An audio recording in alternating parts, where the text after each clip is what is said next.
Annual report and audited financial statements of the Culture, Health, Arts, Sports and Education Chase Fund for the financial year 2024-2025. Annual report and audited financial statements of the National Housing Trust for the year 2024-2025.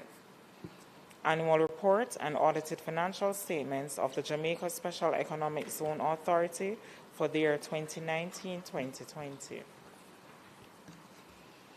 Annual report and audited financial statements of the Bank of Jamaica for the year 2025.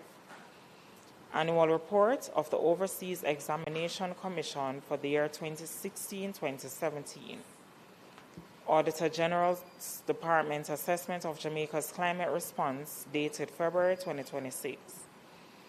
Auditor General's Department Performance Audit Report on Jamaica's progress towards implementation of key climate change adaptation actions and plans dated February 2026.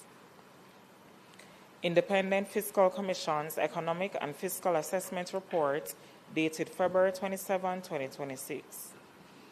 Integrity Commission's Investigation Report into concerns that the following officers formerly employed to the Betting, Gaming and Lotteries Commission failed to file their statutory declarations with the Commission for the year 2023 contrary to the law: Mr. Maurice Thompson, Director of Licensing and Registration, and Mr. Floyd Thompson as Senior Inspector. Integrity Commission's Investigation Report into concerns that the following officers employed to the Administrator General's Department failed to file their statutory declarations with the Commission for the year 2023 contrary to the law: Mr. Paul Simon, a Property Administrator, Mr. Rashane Clark, a Senior Case Officer, and Ms. Antonia Evans, also a Senior Case Officer. Integrity Commission's Investigation Report into concerns that Ms. Tanisha Adams, an inspector formerly employed to the Early Childhood Commission, failed to file her statutory declaration with the Commission for the year 2023 contrary to the law.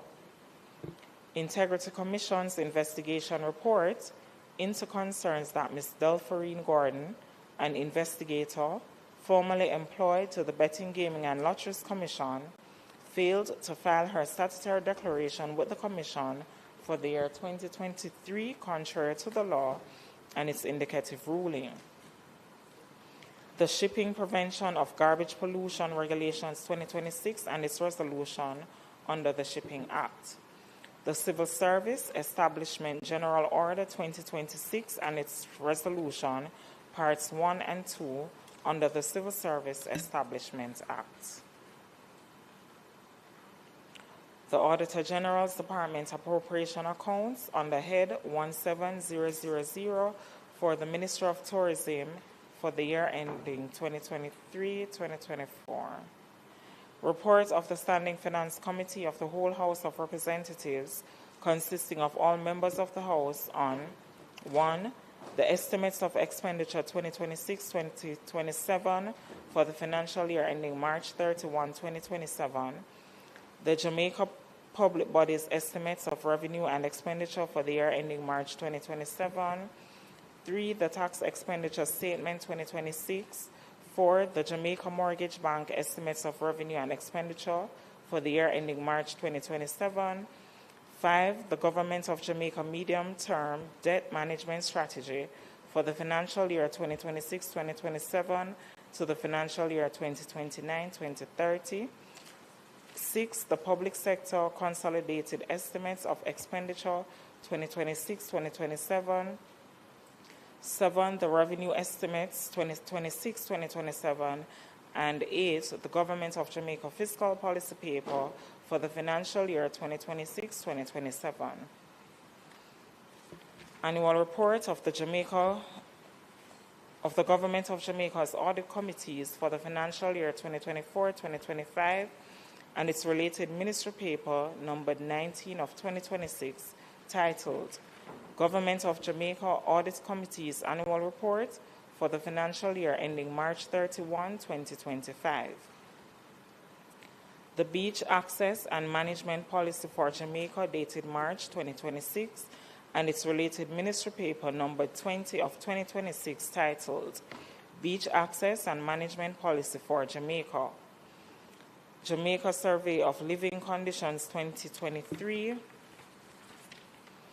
the Insurance Amendment of 20th Schedule Regulations 2026 under the Insurance Act, the Pension Superannuation Funds and Retirement Schemes, Registration, Licensing and Reporting Amendment Regulations 2026 and its resolution under the Pension Superannuation Funds and Retirement Schemes Act, the Conch Export Levy Rate of Levy Order 2026 and its resolution under the Conch Export Levy Act. Report of the Regulations Committee of the Senate on its deliberations on the National Housing Trust, Housing Benefits Special Selection, Catherine Estates Housing Development, Batch 1, Order of 2025. Report of the Regulations Committee of the Senate on its deliberations on the National Housing Trust, Housing Benefits Special Selection, Masmere Flats Housing Development, Order 2025. And finally, the report of the Regulations Committee of the Senate on its deliberations on the National Housing Trust Benefits Special Selection, Industrial Cove Manor Housing Development Order of 2025. Thank you, Mr. President. Thank you, Madam Clerk. Bills brought from the Honourable House of Representatives. The following is a message from the Speaker of the House of Representatives. To the Honourable Senate, I have the honour to advise the Honourable Senate that on the 24th day of March 2026, a bill entitled An Act to Apply a Sum out of the Consolidated Fund to the service of the year ending on the 31st day of March 2027 and to appropriate the sums granted in this session of Parliament was passed in the House of Representatives without amendment.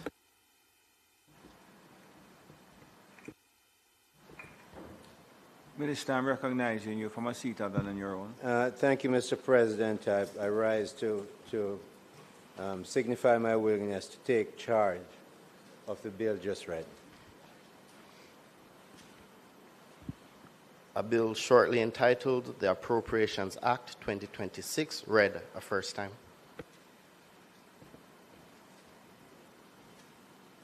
Mr. President, I beg to give notice of second reading of the bill. I further beg to give notice that at a later stage today, I will move for the suspension of the standing orders to enable me to take a second reading of the bill and to take it through all its concluding stages. Thank you very much, Minister. Petitions, papers, reports from committees, notices of motions given orally, questions and answers to questions, motions that may be made at the commencement of public business requiring notice, motions relating to the sitting of the Senate, motions for leave to introduce bills, presentation of bills without the leave of the Senate first obtained, public business. Minister. Mr. President, I now move for the suspension of the standing orders to enable me to take second reading of the bill entitled An Act to Apply Sum out of the Consolidated Fund, the service of the year ending on the 31st day of March 2027, and to appropriate the sums granted in this session of Parliament and to take it through all its concluding stages. Members would have heard the question. Those in favour? Against? Minister? And just before the Minister begins his presentation, I have spoken to both leaders in relation to the management of this debate, which has the potential of keeping us here for some considerable time. I'm not going to call any names, but on the last occasion, there was one particular member who spoke for 2 hours and left. And while we were down here, we saw him on TV at Champs. so I'm not going to call any names. So we have agreed that we would have a 30-minute limit, which I'm going to impose across the aisle vigorously. Of course, Senator Minister Hill and Senator Small Ferguson, who are opening debate, will have a bit of leniency. But other than that, I'm going to enforce the requirement of the 30 minutes. And following discussions with the clerk, I'm going to take a break in or around 1:30 for 45 minutes to allow members to refresh themselves, and specifically the members of the clerk's office to do so. And finally, before we get into the debate, I'm informed that a number of persons from the Ministry of Finance are coming here, technocrats are coming here today. They are coming on short order, so a number of them are not going to be appropriately attired because it's Jeans Day at the Ministry, apparently. So I'm going to waive whatever usual strictures we have with respect to dress so that they can attend the session. Minister? From the where? No, we have plenty of people from Carmack, so they don't need to come here.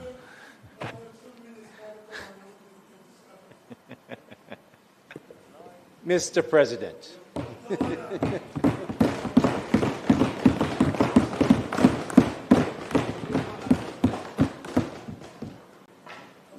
We've had the time, of course, to look at the bill. Minister of Finance presented the bill, and we have it in writing. But, Mr. President, I have a few considerations I want to share before we get to the vote. On February 25th, 2026, Prime Minister, the Most Honorable Andrew Holness, for 10 consecutive years, has led the government of Jamaica.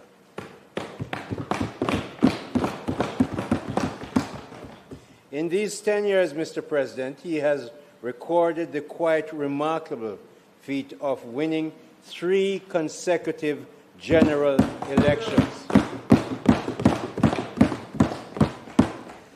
That has happened the first time in the 82 years of his party, the Jamaica Labour Party, ever accomplished.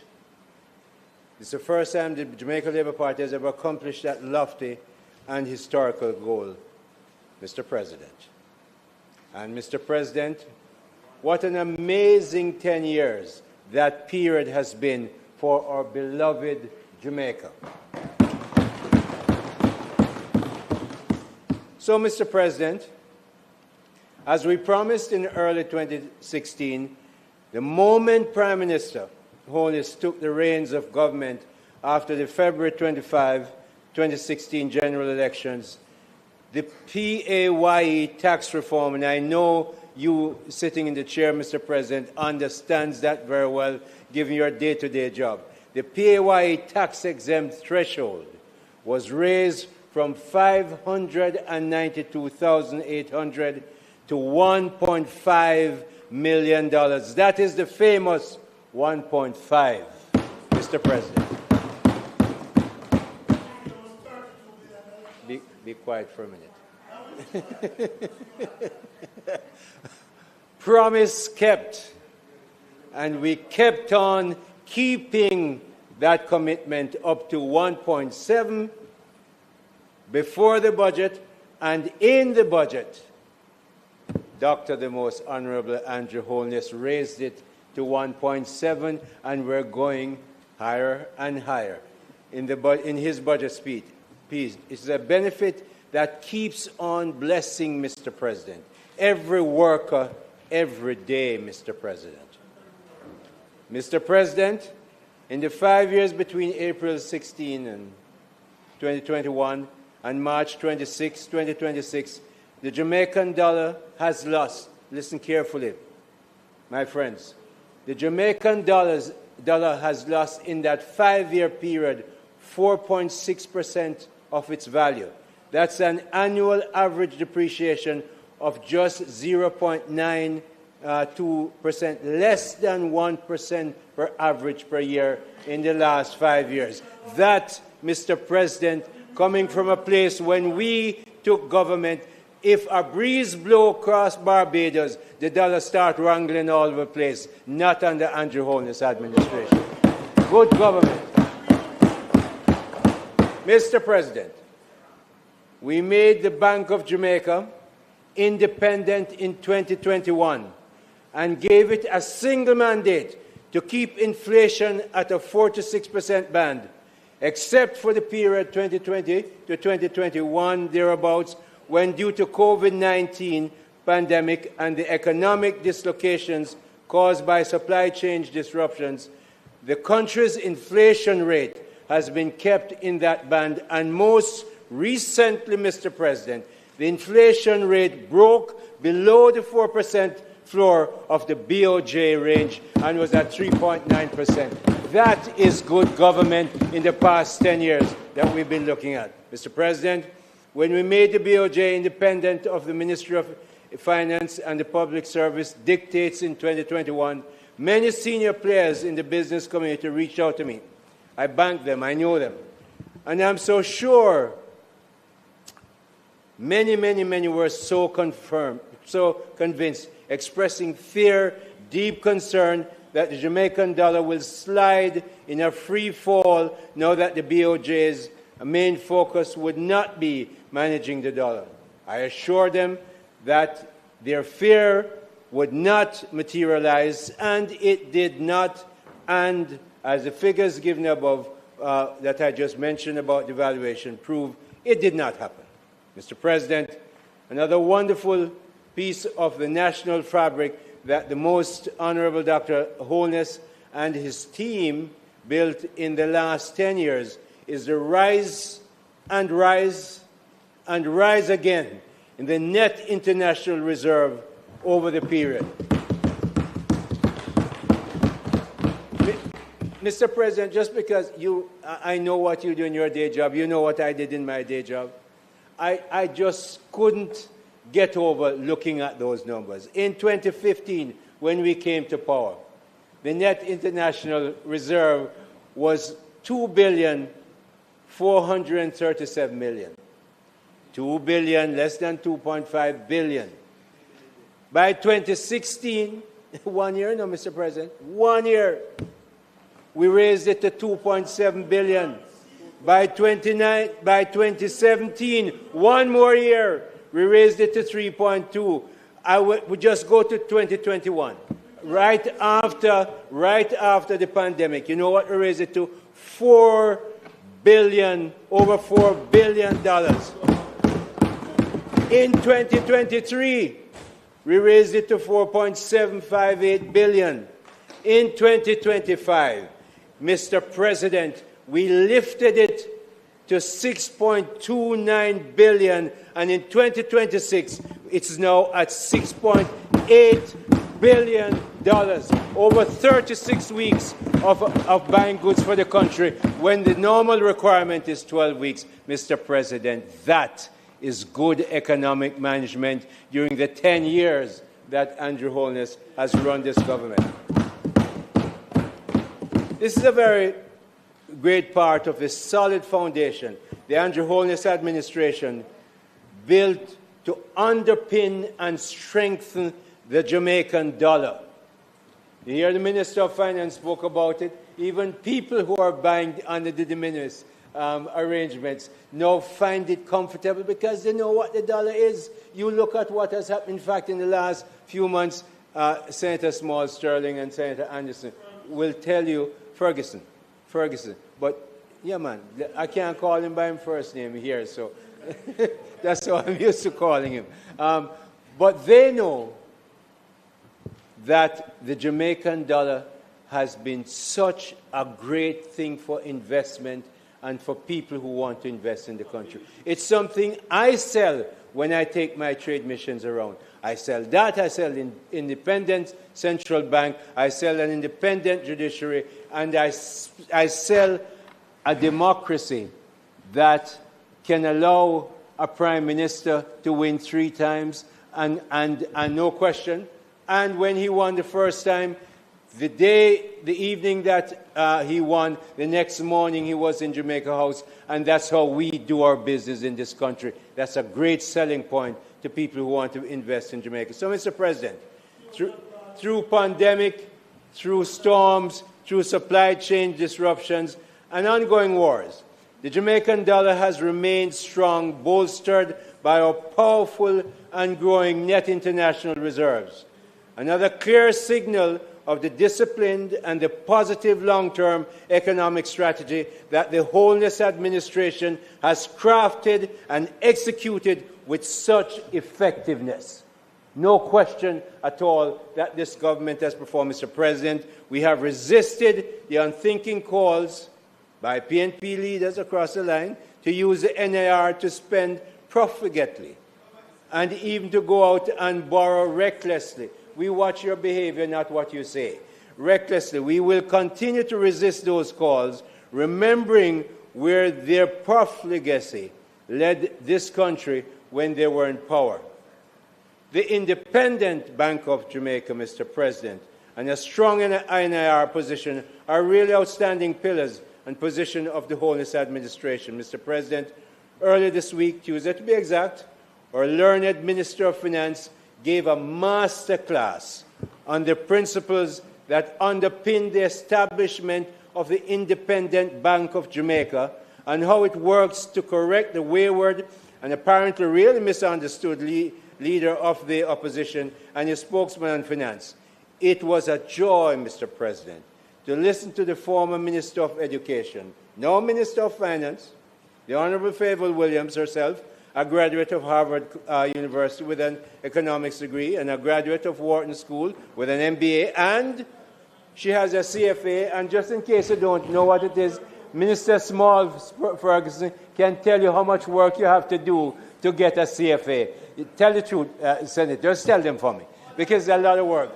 It's just a lot of work. So I'm saying when they came up and stand up and say, oh, we can squeeze $70-odd billion to fund the budget, the Honorable Minister of Finance just calmly stood and said, then if you can squeeze that, why would you need to borrow? Why would you need to borrow? And you know it's true. No? You know it's true. You know it's true. Mr. President, when we made the BOJ independent in 2021, we gave them one mandate. That made them responsible to manage and keep inflation within the 4 to 6% policy range. The Federal Reserve in Washington has two. They must look after unemployment and they must look after inflation. The Andrew Holness administration made itself responsible for unemployment. We came to power in early 2016, managing unemployment to a low, manageable level today. Unemployment was 13.3% in January of 2016, Mr. President. Today, Mr. President, the unemployment rate is at the lowest level in the history of independent Jamaica. It is at the astonishingly historically low rate of 3.3%, another marvelously positive economic and social turnaround in the 10-year period of the Holness administration. That brief synopsis I've given you, Mr. President. In 2015, murders in Jamaica, I couldn't sit down without talking about this, amounted to 1,209. Last year, Mr. President, the murder rate fell to 673. That figure is 44.3% lower than the 215 numbers and is 41% lower than the 2024 figure. The reduction in our crime statistics followed those of the significant drop in the murder rate, and they keep falling in 2026, Mr. President. Mr. President, the Deputy Prime Minister and Minister of National Security, Dr. Horace Chang, the head of the Jamaica Constabulary Force, Dr. Kevin Blake, and Chief of Staff of the Jamaica Defense Force, Admiral Antoinette Wins Gorman, all must take a huge bow for the reduction of crime in Jamaica. However, However, Mr. President, the biggest kudos for this national crime reduction success must go to Dr. the Most Honorable Andrew Holness, who as Prime Minister and the Chair of the National Security Council is also the Minister of Defense and the Strategic Director and enabler of the security forces to reduce criminal gangs and murders in our country. Mr. President, the Prime Minister, Dr. Andrew Michael Holness, has created and done a marvelous job, because the truth is, I remember so many times in cabinet and in public speeches, he said, we must get hold of those gangs and we're going to give the forces the necessary ammunition to do it. And Mr. President, because we run the economy so well, there was fiscal space that the Prime Minister and the Minister of Finance could use to make this a reality. But, Mr. President, all those achievements during the last 10 years of the Andrew Holness administration, those 10 years changed dramatically, because on October 28, 2026, about 39 days after Prime Minister Holness was sworn in for a third term, Jamaica's economic and social trajectory suffered a massive negative weather event called Melissa, a powerful, destructive Category 5 hurricane that damaged at least 7 of our 14 parishes. We now know, Mr. President, that our economy grew by about 4.6% in the quarter ending September 2025. That was dashed by the historically bad damage and was created by Hurricane Melissa in our western parishes. Mr. President, it is this very damage and very quickly and brutally changed economic environment that the Honourable Favour Williams, our Finance Minister, had to deliver her 2026 budget. For at least 9 budgets, Mr. President, the Finance Minister of the Andrew Holness administration and all of us in government could repeat the positive, true, and reassuring mantra, no new taxes. Destructive, 9, you must count. You must count. Destructive Melissa ensured that for us in Jamaica, there was no new taxes reality this year. We don't control the weather. We have to deal with the weather. And that's how we have had to live with it. Mr. President, Hurricane Melissa broke the mantra, but couldn't at all break the indomitable and most resilient Jamaican spirit. Not even Melissa could have touched it. It was in this changed reality, Mr. President, that Minister Williams presented her revenue measures for fiscal year 2026-27. She exercised the option for the first time to present the revenue measures early along with the estimates of expenditures, indeed a full month before the budget debate. This was the first time that proposed tax measures were presented with the estimates of expenditure. We were confident enough, and she was able enough to make that stick. And there was, Mr. President, on February 12, 2023, Minister Williams, in her elegant element 2, calm, transparent manner, no stress, no unnecessary emotion, indeed no distress or tension, but with the gracious passion, disclose the prospective revenue measures. You will recall, Mr. President, that in the years when the PNP, unfortunately, formed the government, there was anxiety every budget date about what would be taxed and by how much. It's good to remind ourselves that burdened us as Jamaicans that with an amount of, they burdened us with an amount of $58 billion in taxes in 4 years. That was the reason for the anxiety and palpable fear when a PNP finance minister stood to disclose a budget.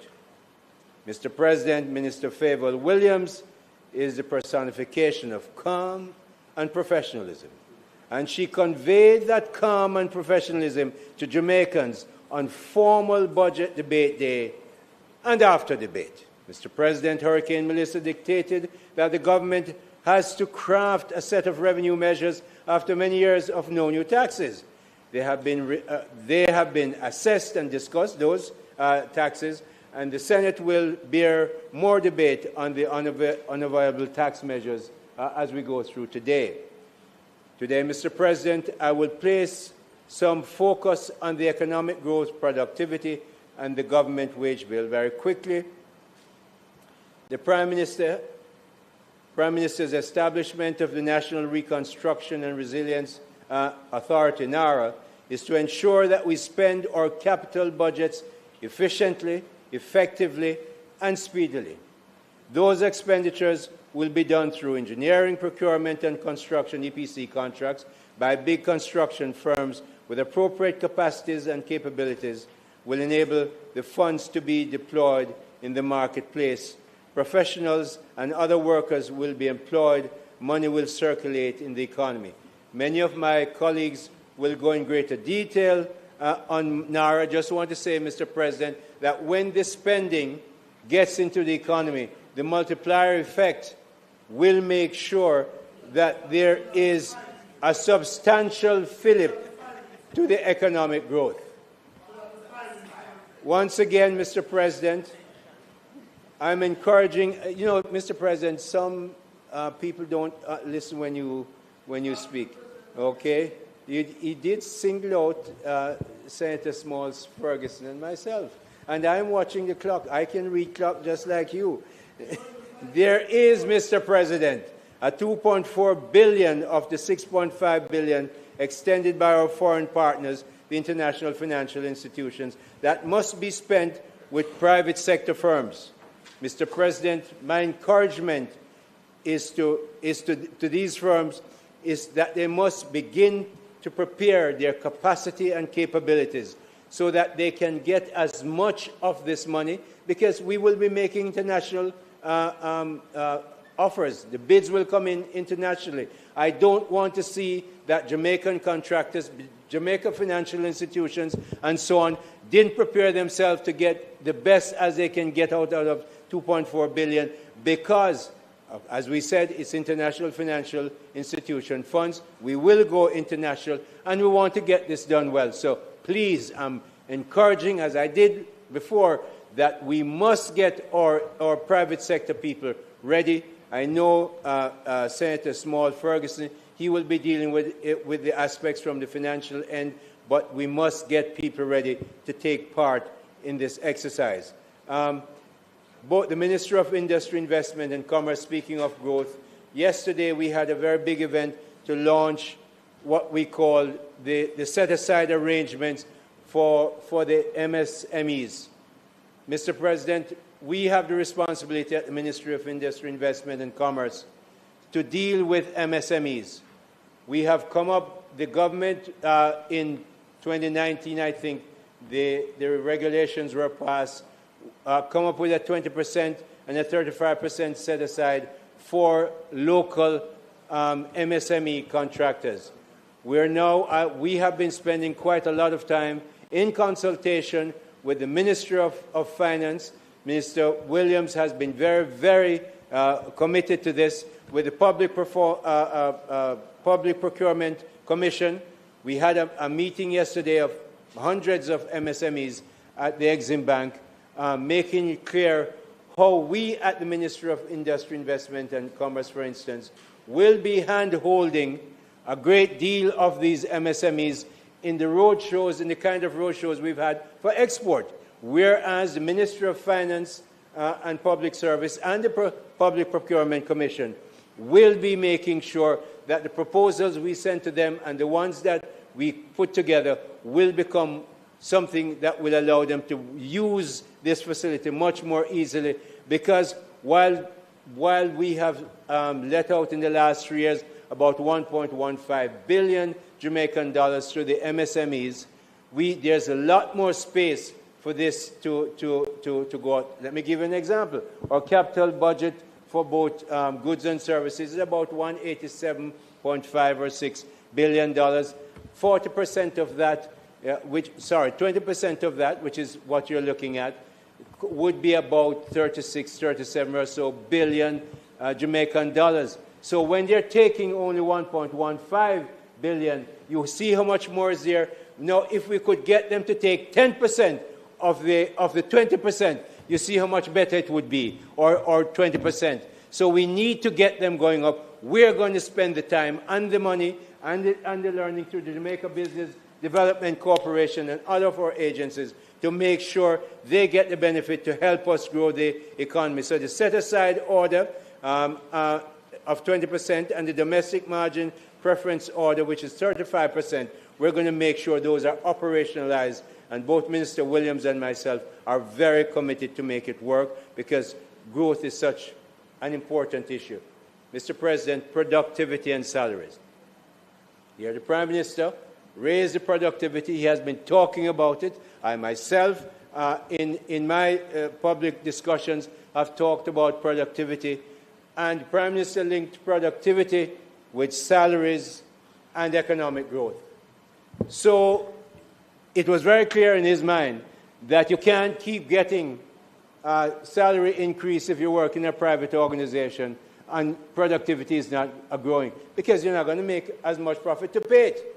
Well, if that happens in the government sector, what you do is that you will have a costly. No man, it's right. It's right in my speech. You don't understand the brain AI power I have in the brain. Lord, Senator, leave me alone. No? So, Mr. President, when you look at that, if you continue to increase salaries and not getting productivity, you're not going to get profits in the private sector. You're not going to get growth in the government sector. You're going to have a costly and maybe underemployed workforce in either place. So my request, that since this has to start now, we can't wait. Prime Minister has made it clear he's talked to his ministers to make sure that we look at productivity, and our PSs have been given the message, how do we get productivity? But I'm going to request right now, Mr. President, that I suggest to the private sector organizations that this is a matter that affects you incredibly. Whether it's costing government, because government will have to raise taxes to pay them, it's going to come from a lot of it from the business sector. So the business sector, I'm suggesting to them that they could put together a consultancy that looks at the best practices across the world, especially in the Commonwealth probably. How do you get to raise productivity and make sure that your economy grows? And when that is done with the recommendations, that could now become the basis for the government to review and maybe look at how we change policies in a collaborative manner. So we are thinking that productivity and wages and economic growth is not a government problem alone. It is a Jamaican issue, and the private sector in Jamaica I'm inviting to get this going. So, Mr. President, as we look at how we spend the money under the budget. Mr. President, I have 1 minute left. No, I know, but I want to keep my time. Your time. You notice that I'm looking at the time. So, Mr. Time. President. Minister Hill. This man is my speech. Just Minister Hill. You can... Minister Hill, you can take it. You can complete your presentation. Mr. President, I will have a time to do exactly that at the end. But as of now, these are the issues that I want to highlight because my colleagues are going to have a lot to say to you. You're going to see wonderful batting. So you sit over there and cool your heels. Mr. President, I know that the appropriation bills is well planned and well presented. I'm supporting it. I expect that after debate that we will clearly have a smooth passing of these appropriations bills. If it pleases you, Mr. President. I'm glad you know. I'm glad you know that. Thank you very much, Minister Aubin Hill. Senator Small Ferguson.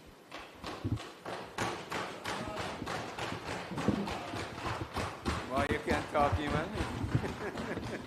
Just want to remind Dr. Fenton that the rule hasn't changed. No clapping in the chamber.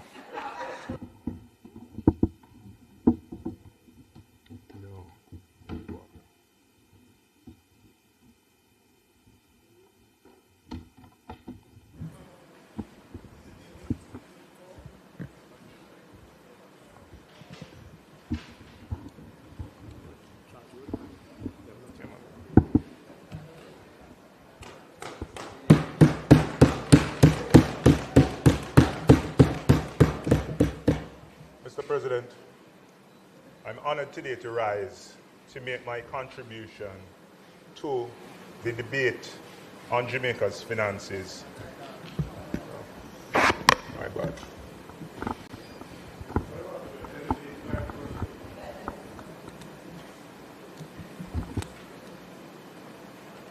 Don't seem to be on. All right, great. I'll take it up.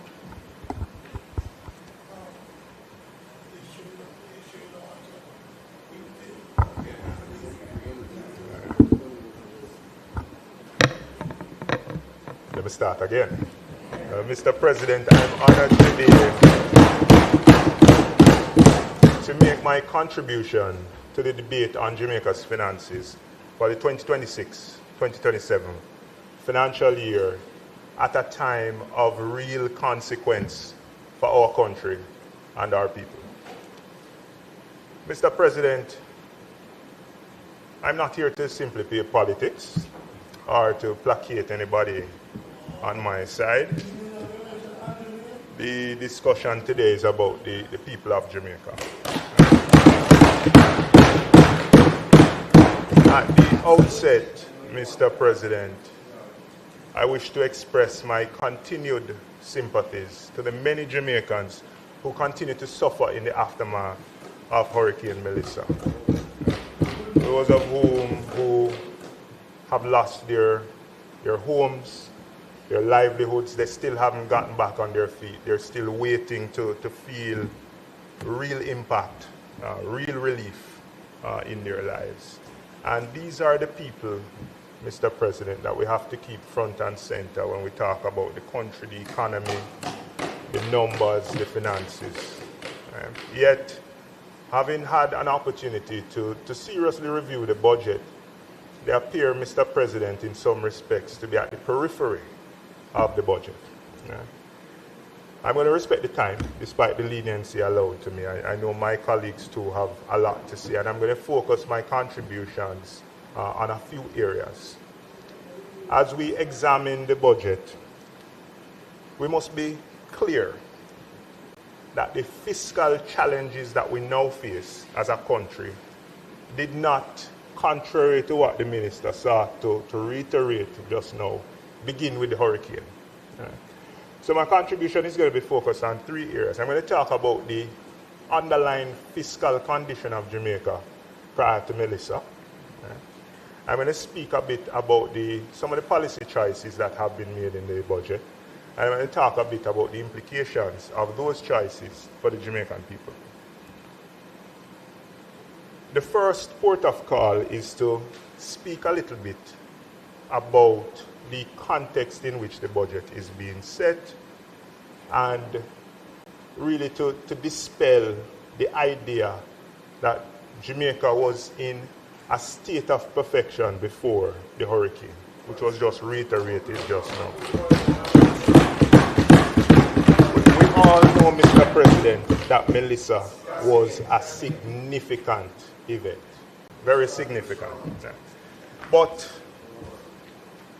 it would be incomplete and ultimately misleading, Mr. President, to suggest that the fiscal pressures that we now face began with Hurricane Melissa. The truth is that, Mr. President, despite what the government would like you to believe. In the years leading up to Melissa, Jamaica was already showing signs of underlying fiscal weakness, and I'm going to get into it. These were not always evident in the headline numbers, right? And clear in how the fiscal accounts were structured and some of the policy choices. Right? But there are a number of elements, in some respects, masking the weakness, and I'm going to speak about some of them. First, there has been in recent years, Mr. President, an increased reliance by the government on revenue measures introduced as temporary responses to specific circumstances, but which have been retained and normalized as permanent features of our fiscal framework. I'm going to say it over and over again. Right? The second, Mr. President, and most significant, showing up in our recent fiscal outcomes, is the fact that they've been supported by one-off, non-recurring transactions. Right? While these have generated significant inflows, and in and of themselves are not a challenge if done right, they do not represent sustainable sources of revenue. Right? I'm going to ask those on that side to train their ears and listen up. Right? So, the third area masking the weakness, Mr. President, is that targeted measures that had defined policy objectives have over time been redirected from their original purpose. The revenue remains, but the policy rationale has been diluted or in some cases abandoned. Right? And my time is limited. I have a long list, but I'm only going to touch on 4. Taken together, Mr. President, these factors point to a fiscal position that is increasingly dependent on temporary measures, shifting policy around, and non-recurring inflows to maintain balance. In other words, the apparent strength that's boasted about masks emerging structural pressures. This is the context, Mr. President, in which Hurricane Melissa arrived. The hurricane didn't create any of these conditions. It exposed and in some respects intensified them. And if we are to craft any form of credible response, we have to begin with some honesty and acknowledge them and recognize that they exist. Mr. President, I'm going to start with the NHT. Right? And, you know, the time does not permit me, as I said, to be exhaustive, so I'm going to point to the major ones, the ones that are topical and very visible to the Jamaican people. The withdrawal of the funds from the NHT, Mr. President, as we know, was introduced at a time of acute fiscal challenge to deal with a serious issue by the last PNP administration. And it was framed and legislated as a temporary time-bound measure. At that time,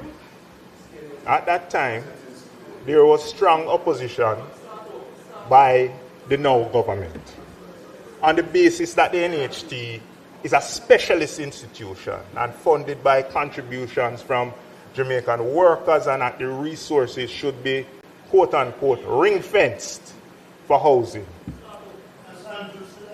But since assuming office in 2016, the government has taken a very different position. The withdrawals have been extended through successive legislative changes, and there is apparently another one coming. And $11.4 billion continues to be extracted annually.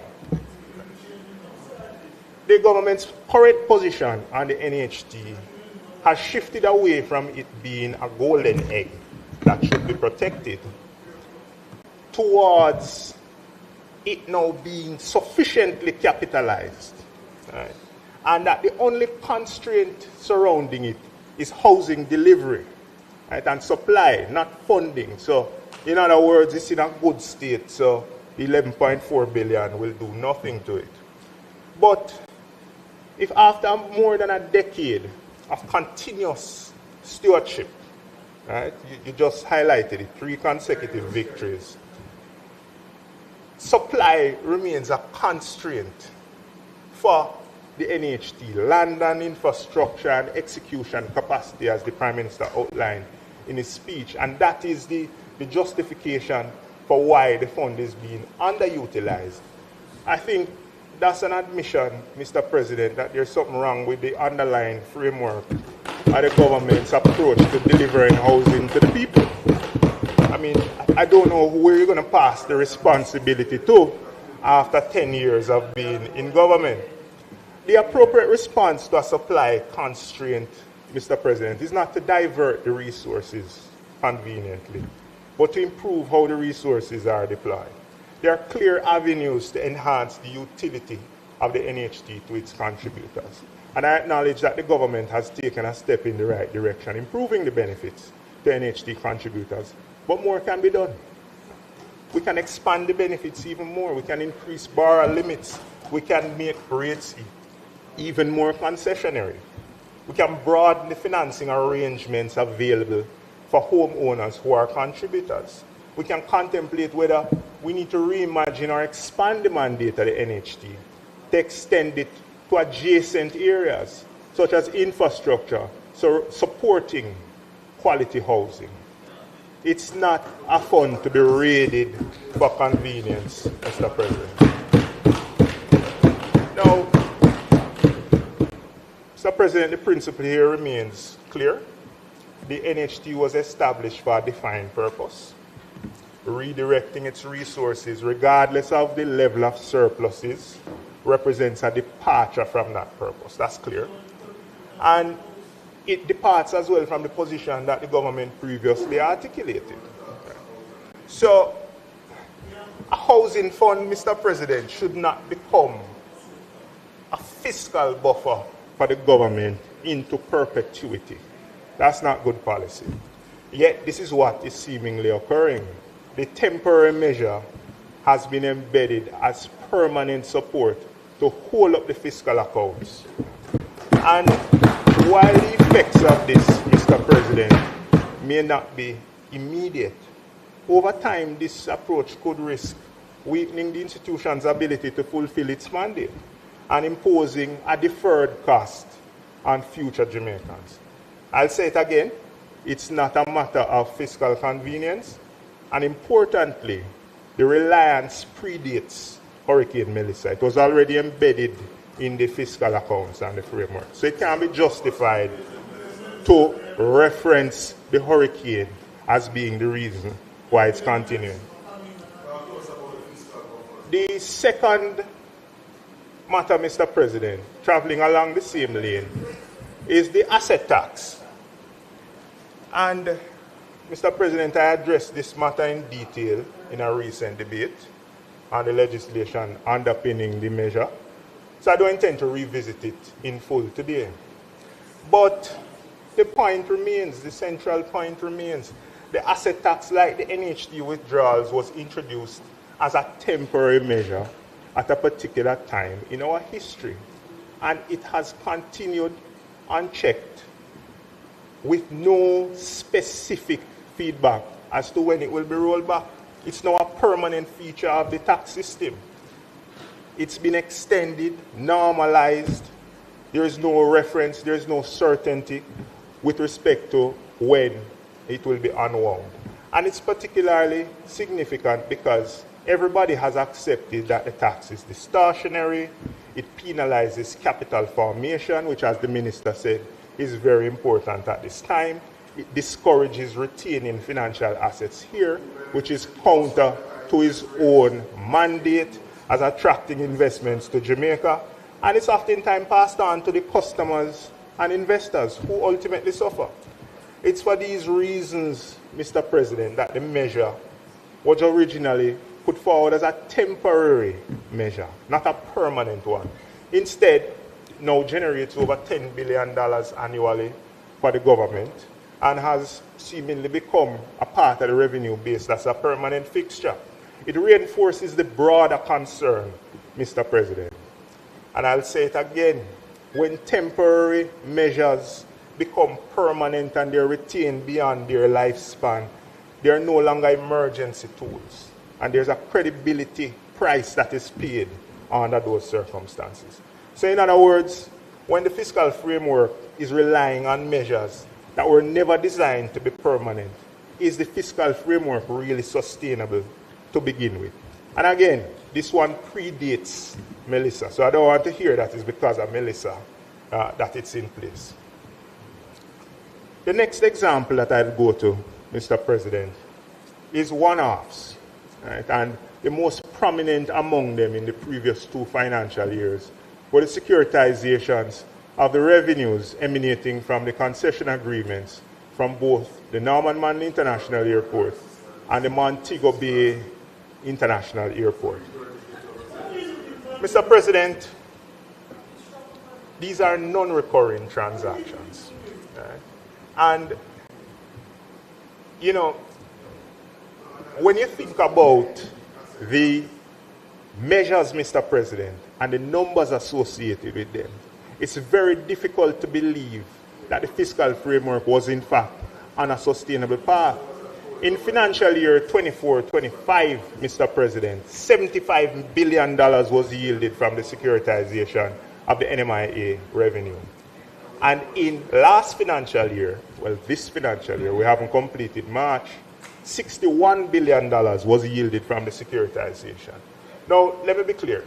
There is nothing at all inherently wrong with securitization. Right? When properly structured, Mr. President, it is a legitimate financing tool. Right? So I'm not criticizing the securitizations in and of themselves. So there's no issue in the instrument. But, Mr. President, the structure and the economic substance is what I want to discuss. The transactions, Mr. President, were presented as off-balance sheet financing. It's a way to access liquidity without increasing the sovereign debt, which is fine.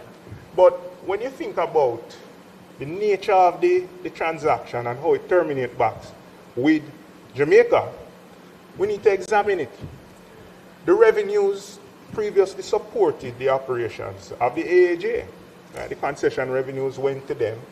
And now they're being diverted to support the securitization almost exclusively. And the result is now evident, Mr. President. The central government, per the budget, has had to step in this financial year and will be diverting $13 billion. $13 billion to be injected into AAJ to cover the agency's expenses, to include $2 billion for the construction of a new headquarters. At a time, Mr. President, when Jamaicans are being asked to absorb new taxes, the country continues to recover from Hurricane Melissa. It raises questions about priorities, Mr. President. But beyond the priorities, there is a more fundamental issue. If the government receives a large upfront inflow, as was said by the opposition spokesman on finance, effectively a salary advance, and thereafter must make recurring transfers to sustain the entity from whom the revenue was monetized, then what's the true nature of that arrangement? Right? Because it sounds very familiar, Minister Hill. It sounds very familiar. So you receive an upfront lump sum, you receive our money today, and then you make payments over time. Mr. President, that sounds to me like the structure of a loan. In that sense, this thing that was presented as non-debt financing to balance the budget, in substance, resembles borrowing. Then what is it? It is, Mr. President. To ask if you can just, you in particular, Senator Brown, give Senator Small Ferguson an opportunity to complete.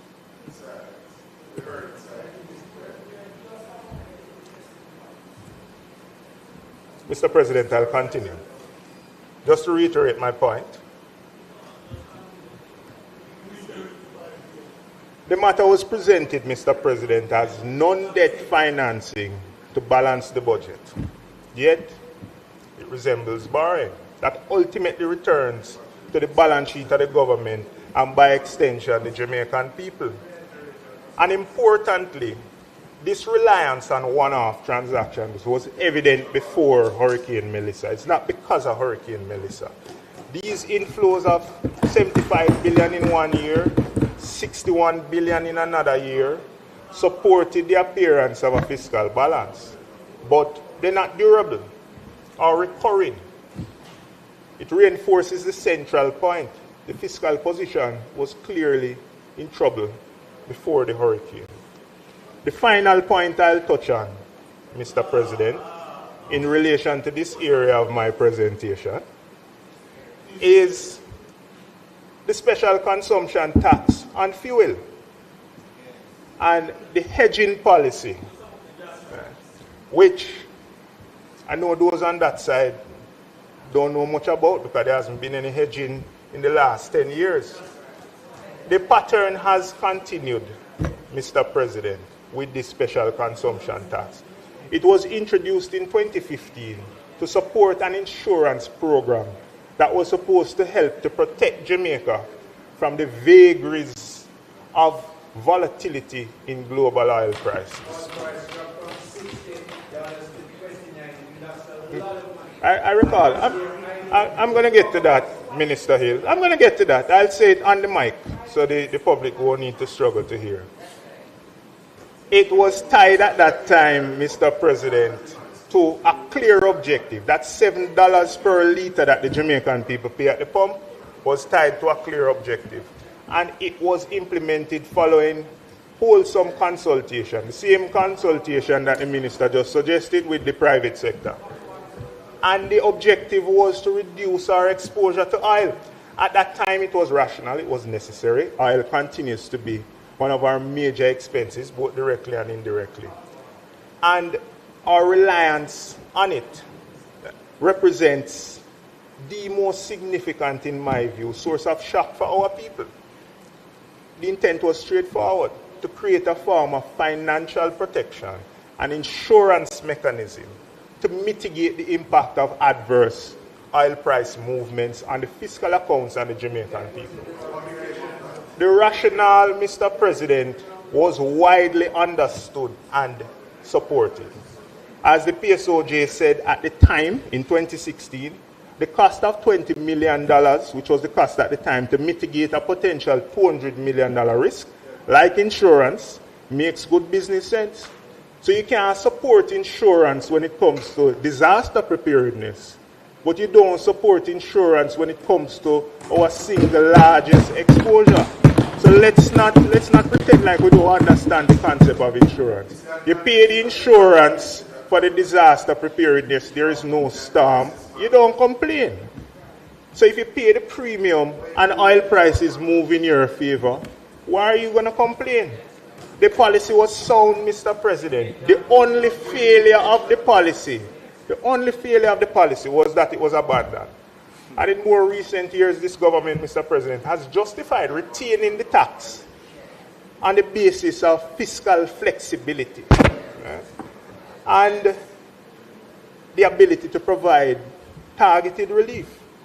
The former Minister of Finance, Dr. Nigel Clark, in the 2022-2023 budget debate, when gas prices and oil prices were moving in a similar direction to which they are today, indicated that the government needed to exercise discretionary interventions rather than a structured hedging framework. And that, Mr. President, is not sufficient. It does not address the central issue. The tax was introduced for a specific purpose, to fund a sustained program to protect Jamaicans from oil price volatility. Instead, the proceeds have been absorbed into general revenues, and the underlying framework has not been maintained. In effect, we've moved from structured protection to reactive intervention. The reality is that the tax is easy to collect and it yields significant revenue. But convenience cannot be the basis of sound policy. The tax was there for a reason. it's easier clearly for the government to retain the tax than maintain the discipline of exercising the structured program to protect us. The consequences, however, is that the Jamaican people are left fully exposed. Mr. President, the opposition has consistently taken a clear position in relation to this. Either you remove the tax, given that it no longer delivers the intended benefit, or you restore the protection that the Jamaican people are still effectively paying for. Mr. President, the protection is necessary. Jamaica remains highly exposed to oil price shocks. We're not an oil-producing country, and our energy system remains heavily fuel-dependent. Heavily fuel-dependent. Limited diversification in the last 10 years. In effect, Mr. President, we continue to collect the premium, but we've discontinued the insurance. And now we're seeing the consequences. Since the start of the year, Mr. President, oil prices across the board are up over 60%. And they're hovering now near to $100 per barrel, well below the $60+ per barrel estimate that I understand is assumed in the budget. This is not a marginal shift, Mr. President. It's a fundamental change in one of the most important cost drivers in our economy. And while the effect on the fiscal accounts may be nuanced, because of course higher oil prices means higher revenue in some areas, but it also means higher costs. What is clear, Mr. President, is that the Jamaican people are feeling it. Right? Gas prices have gone up every week for the last how many weeks? And if things are not resolved in relation to the conflict between the US and Iran, they will continue to go. So it means Jamaican people are paying more at the pump. They're going to be paying more for electricity bills. And, Mr. President, they're going to be paying more taxes. The burden is compounded, Mr. President. It's compounded at a time when Jamaican people are still feeling the effects of Hurricane Melissa. If there was a sustained hedging framework, Mr. President, if that was in place, some of this burden could be mitigated. Instead, the resources have been diverted to other purposes.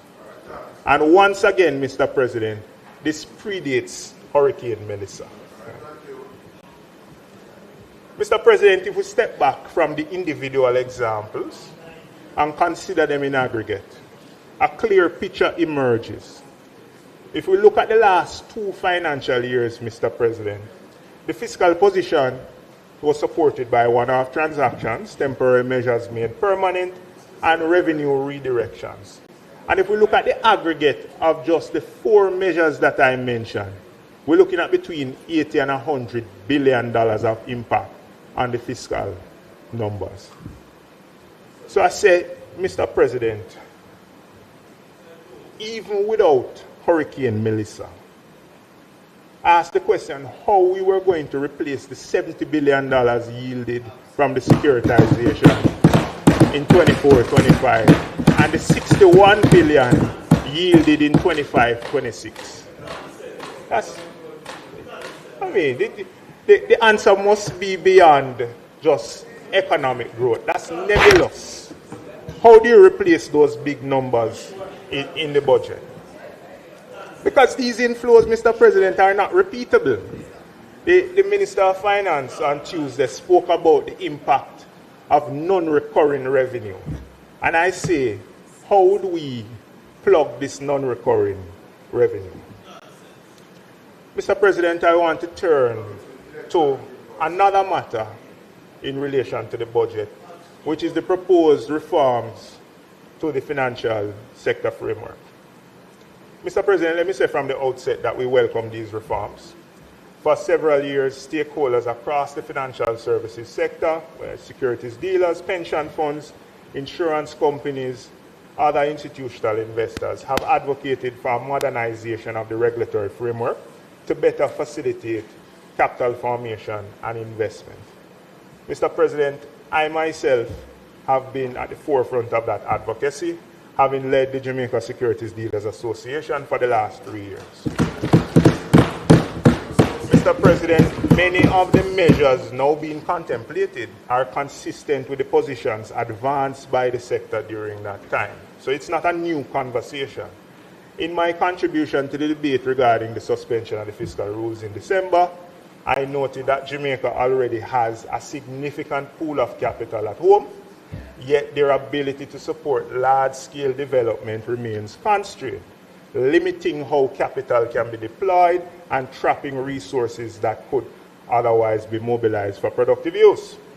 And further, I indicated that we cannot expect a modern, resilient economy to emerge if our own rules restrain capital from participating in the very growth we seek to generate. So it's encouraging to see elements of those recommendations now reflected in the government's policy direction. But recognition of the opportunity is only the first step. So the real question, Mr. President, is whether the enabling environment will be created to translate these reforms to meaningful investment and economic growth. Because capital does not simply move because you adjust the limits. Right? Capital moves when there are credible opportunities. Money goes where it is comfortable. When there are good projects, well-structured, properly risk-managed, and capable of delivering sustainable returns, Mr. President. If the intention is to mobilize domestic capital at scale, then we need to ensure a few things are in place. The projects that are seeking to attract the capital must be commercially viable. The risk management associated with them, the accountability must be clear. The timelines for delivery must be credible. And the execution has to be disciplined, Mr. President. Because the experience of investors has not always reflected those conditions in dealing with the government. Let's face it, we have seen delays, cost overruns, and uncertainty in relation to government-led projects. Right? This is just the truth. Right? And those things oftentimes ultimately discourage participation, Mr. President. This is not the kind of environment where capital flows efficiently. So there is also, Mr. President, beyond the conditions and the environment, the matter of legislative follow-through. Announcements, Mr. President, need to be matched with timely implementation if these reforms are to have any real effect. And that's our job, to ensure that the legislation works. Right? And I know that there are several pieces of legislation that have been sitting on the bench for a while. I hope that the legislation underpinning these reforms do not join them. Mr. President, the opportunity here is significant, but unlocking the potential requires more than policy announcements. That's just the first step. We need more, we need action. Mr. President, I want to close to the final substantive, move to the final substantive section of my presentation. Mr. President, I want to talk about the mischaracterization of the policy framework that was delivered by the Leader of Opposition in his presentation. Mr. President, in her closing, the Minister sought to group all the initiatives that were presented by the Leader of the Opposition together and present them as though they were intended to be implemented and funded in a single financial year. Mr. President, as I am sure the Minister knew, and those on that side know as well, that does not reflect the nature of these kind of proposals. They formed a part, Mr. President, of a broader, integrated policy agenda designed to be phased, prioritized, and executed over multiple financial years. This is how public policy works, as you all know. The framework contemplates funding through a combination of mechanisms. Naturally, Mr. President, there would be reallocation of discretionary expenditure in the budget. There would be improved efficiency within the public sector. There would be enhanced revenue through stronger compliance, Mr. President, a topic that seemingly bears no importance in certain circles, and where appropriate, Mr. President, targeted and sustainable external financing over time to compress them together into a single year scenario and then draw conclusions about the impact on debt, Mr. President, is not reasonable, and I'm being kind when I say it's not reasonable. If the same lens were applied, Mr. President, to the government's own agenda, particularly the range of significant projects that were announced by the Prime Minister, then the outcome would be no different if we were to cost those projects, put them together, and launch them in 1 year. We could only fund them through debt, and the debt to GDP would be well beyond the 80+% that the Minister mentioned. So let's not seek to conveniently misconstrue and mischaracterize. The policies put forward by the Leader of the Opposition were grounded, Mr. President, in the ethos of our party. The opportunity to create a pathway for all through social justice. They were intended, Mr. President, to expand access to housing, economic participation, to upward mobility in a structured and sustainable way over time. Mr. President, this is not a one-year fiscal exercise. It's a deliberate effort to build an economy that works better for the people of Jamaica. And that's the kind of alternative that needs to be presented in a scenario like this by an opposition. It's therefore important that these proposals be taken in that context. Mr. President, in closing this contribution, I have certainly established to the objective viewer a few clear points. The fiscal pressures, Mr. President, that the country is facing existed well before Hurricane Melissa. That's the first thing. Secondly, Mr. President, the burden that is now being placed on the Jamaican people through rising costs and new taxes is occurring in the context of that fiscal position. And there remains, Mr. President, credible alternatives in our view, grounded in better execution, improved compliance, and more effective use of the resources that are already in the system. Mr. President, the Minister has spoken repeatedly about the government choosing a path of fiscal responsibility. Right? And I've heard it repeatedly from the government, choosing a path of fiscal responsibility. But the truth is, Mr. President, for the most part, that choice was not theirs to make. Mr. President, as the former Minister of Finance, Nigel Clark himself said in March 2024, the Financial Administration and Audit Act requires that Jamaica pursue a fiscal balance derived from a formula written into law, consistent with the debt target set in the law. Mr. President, that is the point. Fiscal discipline in Jamaica is not a matter of preference or choice, it's a matter of law. It was embedded, Mr. President, through the fiscal framework strengthening under the administration led by the Most Honorable Portia Simpson Miller. It was embedded, Mr. President, precisely to remove discretion and ensure that discipline would be maintained regardless of the government of the day.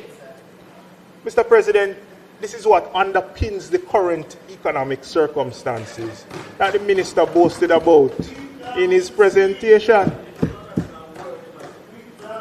You know what else is entrenched or was entrenched during that period of fiscal reform, Mr. President? I have to put in this plug. It was entrenched in the IMF deal at the time that the Bank of Jamaica would be moved to being independent. So, when you take a look at the current circumstances, even serious elements of fiscal reform were already agreed well before their implementation. The current administration is just taking their time to implement them. So the question now, Mr. President, is therefore not whether to be fiscally responsible. The question is how that responsibility is exercised and whether it's being used to support and protect the Jamaican people who are the ones who have made the sacrifice associated with us achieving this fiscal prudence. If it pleases you, Mr. President.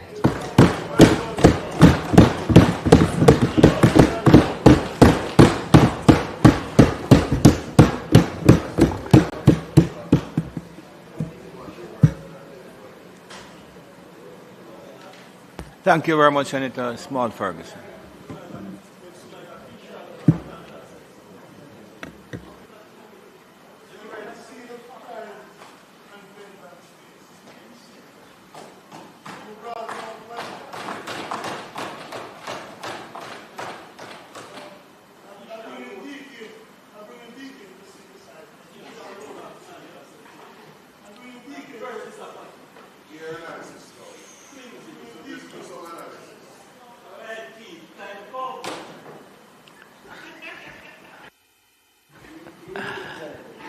Senator Duncan, Senator,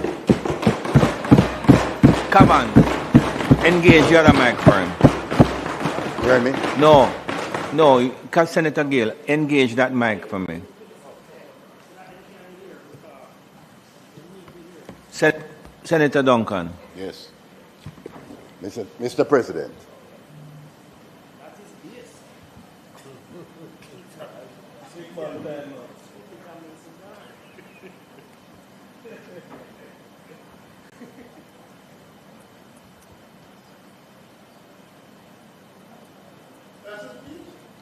Good to go. Yes. Good, Mr. President, my Senate colleagues, good morning.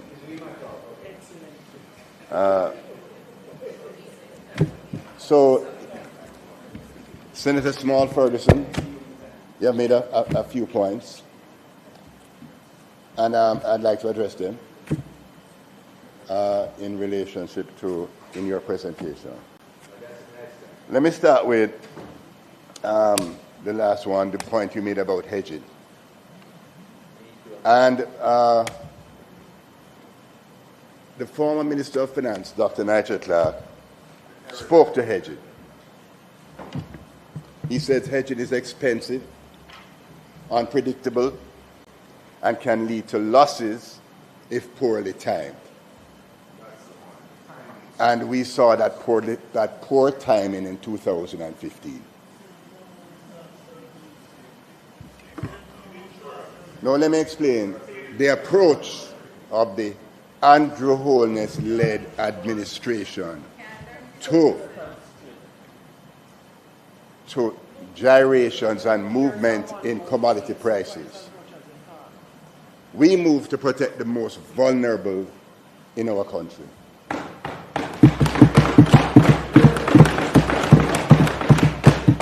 In 2022, in response to rising energy prices, the Jamaica Labour Party administration launched the We Care Energy Co-Pay program. The GOJ implemented a direct pass-through to the JPS where the government of Jamaica paid 20% of the electricity bill for households consuming 200 kilowatt hours or less per month, benefiting over 457,000 people for a period of April to July 2027.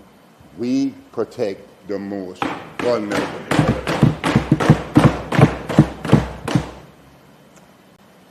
In relationship to fiscal responsibility and our overall debt management, I will speak to this in the presentation a little more, but I just want to note that the debt to GDP ratio will rise to 68% this year and will trend down to 60% in 2029-2030. We remain committed to fiscal responsibility and managing our debt dynamics. Thirdly, in relationship to NHD, The NHT will be spending 53.7 capital expenditure this year, which is almost 50% of the total public body spending, not central government, public body spending of over $100 billion. $53.7 billion on housing solutions. This year, starting construction over 10,000 units. And last year that there was significant delivery of units. We can't get into the numbers, but I'm telling you, this 53.7 that's earmarked and in the budget for units. Yeah, man, I have it right here, right here. We will get back to that. We'll get back to that, sir. But thank you.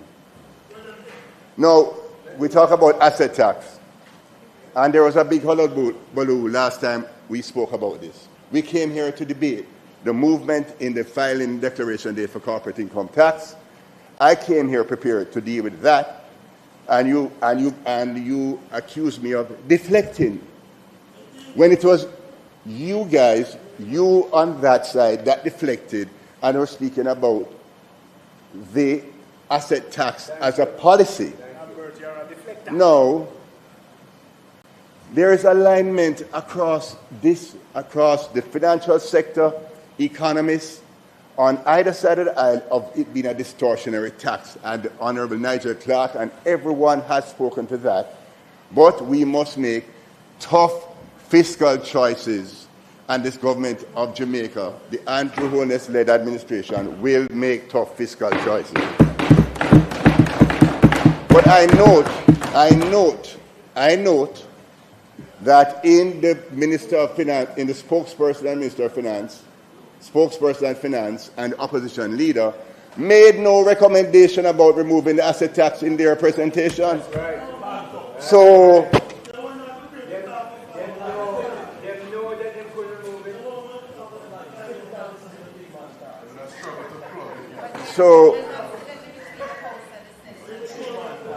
when we speak about the sale of receivables, the sale of receivables were designed to fund one-off capital expenditures, a one-off securitization measure to fund capital expenditure, one-off capital expenditure, not to fund recurring revenues. Thank you. Okay, that is a strategy to move and get things done.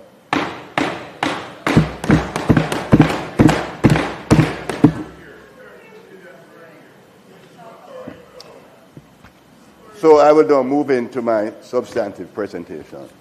Thank you very much, though. Ramon, you make the thing exciting, man. May I tell you the truth, man. Thank you. Let's jump right in. So I rise this afternoon to support and endorse the government's estimates of expenditure for the fiscal year 26-27 and support the passage of the Appropriations Act without amendment. Jamaica's development agenda is squarely on the table. Jamaica's macro-fiscal position has significantly changed in the aftermath of Hurricane Melissa. Prior to its passage, Jamaica managed to record fiscal surpluses in 7 of the 8 prior fiscal years up to the end of the fiscal year 2024-25. While the exception being COVID in 2020-2021, and we were on track to achieve a 60% debt to GDP ratio ahead of the forecasted timeline. Since Melissa, however, the trajectory of public finances has been altered materially. As a result, the government is pursuing an aggressive development and growth agenda over the next 3 years and beyond to return our economy to pre-Melissa GDP levels by financial year 28-29 and to reduce fiscal deficits over this period while looking to sustain growth over the average 1% growth levels we have experienced for far too long.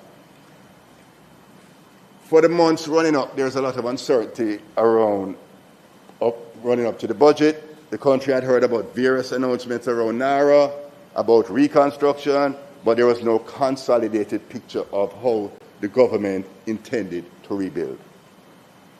How it would be financed, or what the institutional architecture would look like.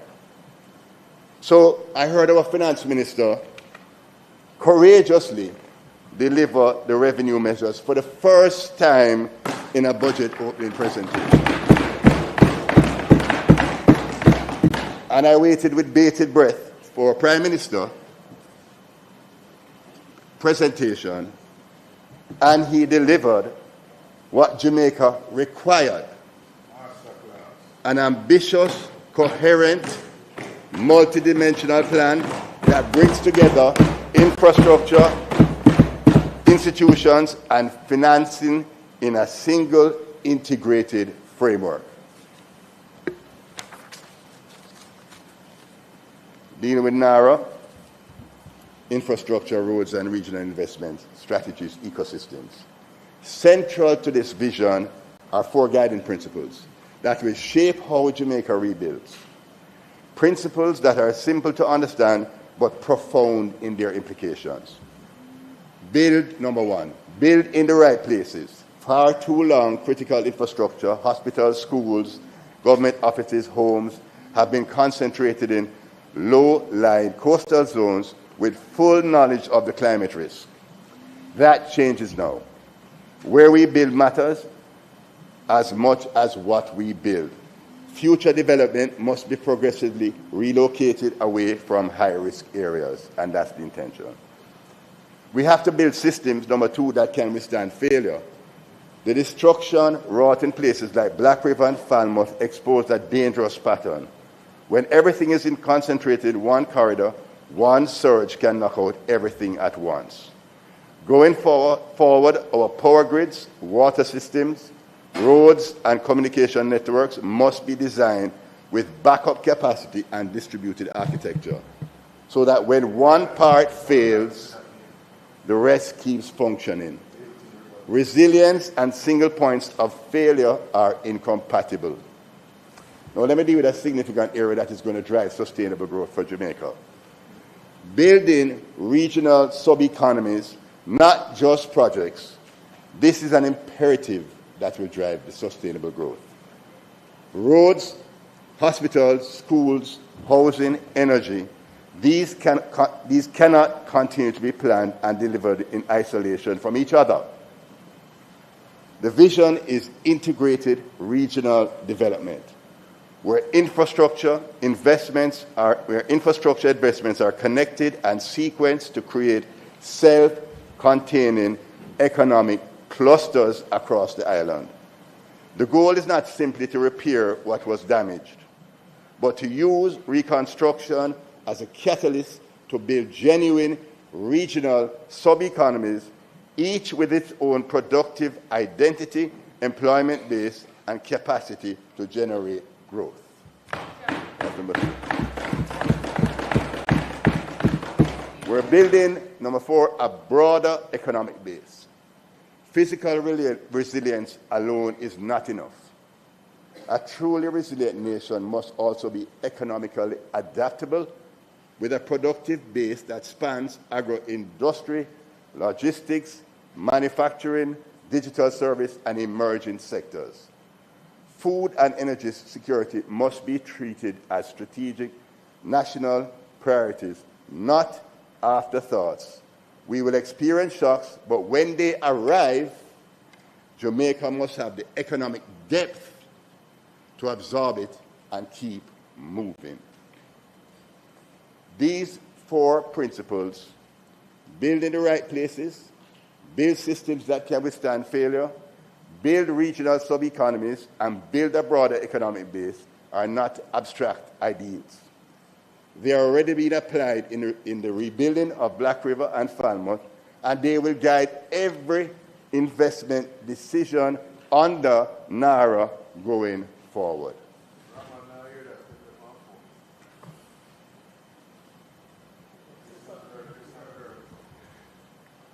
I want to speak a little bit about capital expenditure and the increases. Central government capital expenditure is projected to increase in the medium term in response to the crisis and will average just about 90 billion each year for the next 4 years, central government. For 2026-27, the central government expenditure will be almost 100 billion. No, let me dial back. Central government capital expenditure is predicting to increase in the medium-term response to the crisis and will average $90 billion over the next 4 years. For this year, the central government expenditure will be almost 100 billion, which is almost double the amount spent in the previous fiscal year. Public bodies' capital expenditure, including AHD, will also increase by 25 billion this year to 105 billion. So for the upcoming fiscal year, the total capital expenditure budget between central government and public bodies will be over $200 billion and will sustain levels within the range of 160 to 180 billion through financial year 29-30, which is 40% to 50% greater than previous year averages. This is significantly greater. The number is $59 billion in the. This is significantly greater than allocations during previous years, and we will need to overcome capacity and procurement challenges in order to execute on this expanded capital expenditure portfolio of projects. Growth is projected to range from 1% to 3% over the medium term, as outlined in the GOJ fiscal policy paper. So capital spending will be crucial to meet forecasted growth rates at the sustained growth levels above the historical 1% to 2% average. Maintaining these growth levels will ensure increased economic activity, tax revenues, and thereby improving the fiscal situation and moving Jamaica back to a balanced budget and materially lower fiscal deficit over time. So how we deal with the challenges and the delays and the bureaucracy. Timely execution of projects has been our main challenge. NARA and Fast Jamaica are meant to address this. The PM was right to acknowledge candidly that Jamaica has never lacked vision of projects. What has consistently failed us is speed of execution. The root causes are well known. Fragmented approvals, cumbersome procurement, bureaucratic layering. NARA directly addressed this for public infrastructure with special powers to accelerate approvals and project delivery. Equally important is Fast Jamaica, which established a structured fast-track pathway for transformational private investments of US $150 million or more.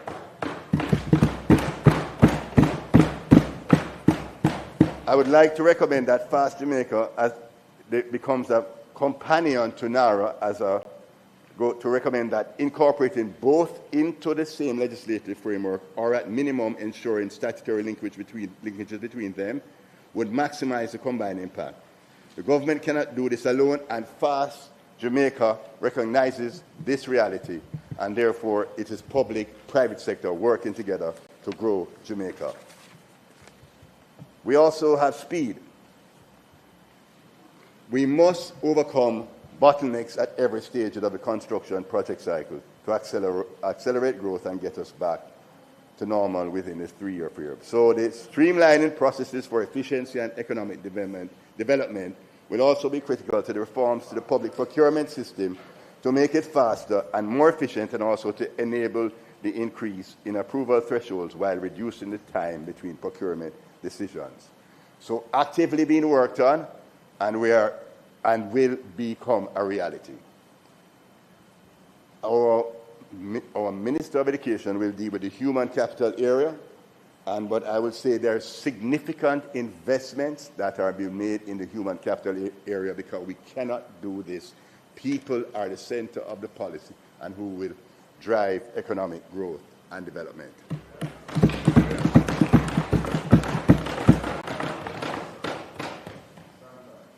However, to complement the GOJ's human capital development efforts, given the scale of the rebuilding efforts, along with the shortfall of specialized skill sets in the private sector, we should look to leverage foreign talent for higher value-added services, which can transfer knowledge to our local talent over time. This will deal with the structural challenge, having achieved full employment prior to Melissa with an unemployment rate which was at 3.3%, almost full employment. This initiative about bringing in foreign talent with the appropriate skill sets for the private sector and public sector will build capacity while we continue to build our human capital development and equip our labor force.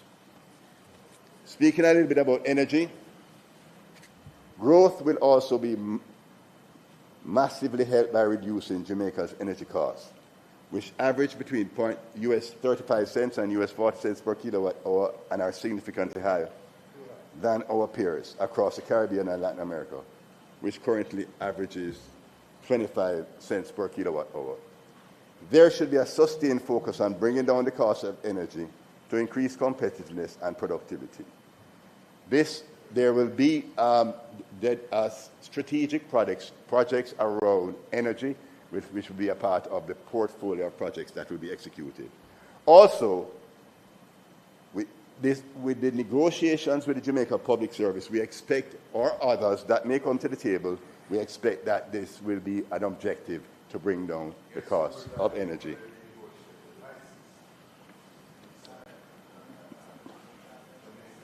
Public sector compensation and fiscal risk.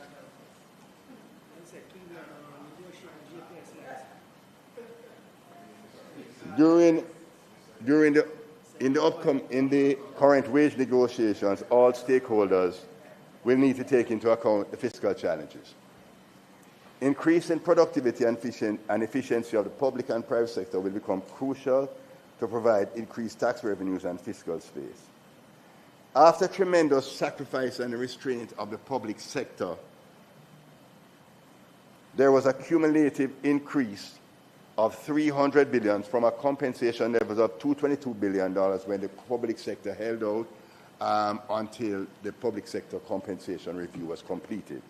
And by the time the wage bill was $222 billion. That wage bill has now moved to $519 billion in 26-27. That's an increase of $60 billion per year, or a 20% average in public sector compensation year over year for the last 5 years, from $222 billion to $590 billion. That creates a fiscal risk, and that is a decision that was taken by the Andrew Holness-led administration government about compensating our public sector at fair wages. Now, this does create a real compression on our expenditures. And therefore, we have to keep managing this very carefully, because as a percentage of tax revenues, our public sector compensation is now at 56% in 25-26 of tax revenues and 13.8% of GDP. Now, this is coming from 9.6% of GDP and 36.1% of tax revenues. So as a country, as Jamaicans, we need to work together to ensure that we moderate, manage, and everybody takes a collective responsibility to this, because we need to educate, make our country aware, such that we can all manage expectations. As we know, if you have the public sector taking 56% of tax revenues, and it will average about right around 50% for the next 4 years, as outlined in the fiscal policy paper, this will reduce the fiscal flexibility we have, and therefore we're talking about health, education, national security, and our social safety net. These are areas where we need to focus, so we just need to ensure that we have the right balance in terms of our expenditures. So we can, thank you very much on that point. You can clap that one in. Keep saying that clap. Okay. You don't want to clap that point? Okay, let's move on. Let's deal with productivity. Let's deal with productivity. Senator Brown, let's deal with productivity. Let's deal with productivity, because I know that you would very much want to see the productivity of the public and private sector increase. I know that you would definitely want to see the output of our country increase per worker. I know that all of us want exactly that. So the national effort should be focused on increasing productivity and efficiency in the public and private sector. This will drive growth, thereby increasing growth levels beyond the forecasted 1 to 3%. Thereby, increasing productivity increases domestic demand, GDP, and tax revenues. This will create greater fiscal space, increasing per capita incomes for Jamaican public and private sector workers. Greater per capita incomes, which currently stands at US 8,000 GDP per capita, which is amongst the lowest in the region. So we have to increase productivity in order to move this number. And with the development agenda for Jamaica, we have a real opportunity. If we companion increasing productivity with this development agenda, we have a real opportunity as a country to really move these levels of per capita GDP levels, growth in GDP levels for ourselves as a country. So, Jamaica's productivity challenge is a wake-up call that we can no longer ignore. The data the Prime Minister presented on labour productivity was sobering and deserves to be widely discussed. Jamaica produces approximately $8.99 of output, US $9 of output per worker, 8.81. Less than half the Caribbean average of US $20.50. This is a structural challenge, and it demands a structural response, including investment in skills, technology, and the productive sector. The PM has indicated a full policy position on productivity will be brought to Parliament, and that we welcome. That we welcome.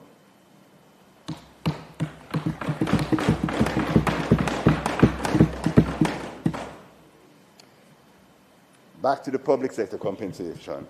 The PM was right to flag this as a fiscal risk and call for future wage settlements to be anchored in productivity and GDP growth rather than inflation alone. This is a difficult but necessary conversation, and it must be had honestly in Jamaica's best interest. Now, the financing of this development agenda. The core of the US $6.7 billion multilateral package, providing patient, affordable capital for public infrastructure where commercial returns alone cannot justify private investment. That's approximately $4.3 billion. This support package is designed to provide needed capital without destabilizing Jamaica's improved debt profile. And as we discussed a little earlier, Senator Small Ferguson, sir, we see Jamaica's debt to GDP ratio tracking back down to 60% by 29-30, despite increased debt levels to finance this financing of our development, growth and development resurgence agenda.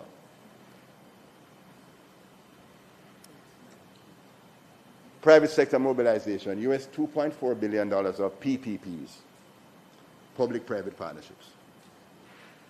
US $2.4 billion is specially designed to crowd in private capital, with the government providing the enabling conditions and private investors providing execution.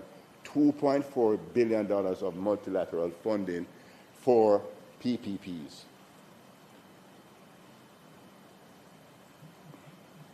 Private sector coming together with the public sector to execute with timely and at scale.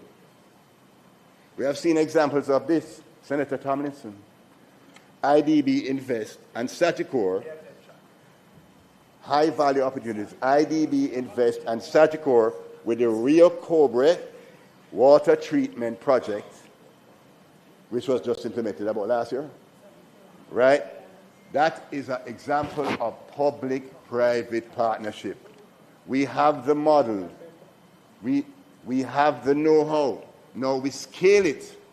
and the capital markets and the private sector, as Minister Hill indicated, must prepare themselves. And we are innovative enough in this financial sector, as Sagicor was in structuring this deal, and Burita has also in other public-private partnerships, that we have the know-how. So let us leverage this opportunity for public-private partnerships. Let's leverage this US $2.4 billion and to be a companion to the $4.3 billion that is funding public infrastructure, $6.7 billion US dollars available to drive growth and development, the resurgence of our Jamaican economy. But we went a little further than that. Senator Small Ferguson, domestic capital. And as president of the JISTV, you have done tremendous work in this regard, sir, in leading that entity. And I acknowledge that. Senator Duncan, you might have to congratulate him after the sit-in. What the time done? You have a minute to wrap Okay, minute to wrap up. I'm almost there. Okay. So domestic capital, mobilizing Jamaica's own savings through pension funds and insurance companies, I was particularly pleased to see that, and you and I are. And the recent reforms announced by the Minister of Finance unlock long-term pools of institutional capital are very helpful in this regard, and this will be an area where the private sector can play a meaningful role in as we go forward. I'll also note that we have a listening government, that the recent government responsiveness on the beverage tax and the environmental protection levy demonstrate that this is a listening administration, willing to make adjustments when concerns are raised, and that is to be commended. In terms of the environment that we have created, and I know that one of my Senate colleague will speak to crime, but enabling to bring down the cost of security as a country, we have done tremendously well with murder rates trending to things. So, a final call to action. I can beg you 1 minute? No. Okay, let me just finish this one then. I have enjoyed the budget debate. The opposition has put forward solutions and have moved away from their oppose stance, which I welcome. However, Finance Minister, the Honourable Favour Williams from Ty Dixon St. Catherine has been measured and has delivered a solid budget in her own style, along with solid gut-wrenching blows to the opposition, them sending them back to sharpen their pencils for the next budget debate. I have to acknowledge our visionary Honourable Prime Minister, Dr. Andrew Michael Holness, the builder who has once again stepped up for Jamaica through relief, recovery, and now to our next phase of resurgence. I'm grateful for his steady hand guiding Jamaica through choppy waters, and I'm confident that come what may, under his leadership, Jamaica will continue to move forward to prosperity for all Jamaicans, regardless of class, creed, or political affiliation. Thank you. Thank you, Senator Duncan.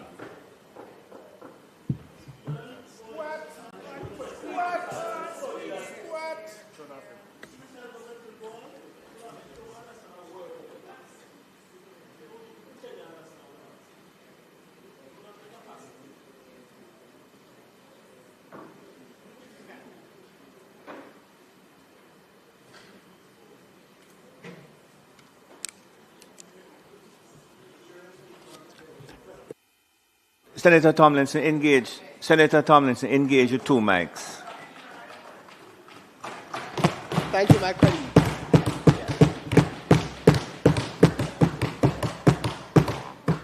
Thank you, Mr. President. Senator Tomlinson, go ahead, please. Thank you, Mr. President.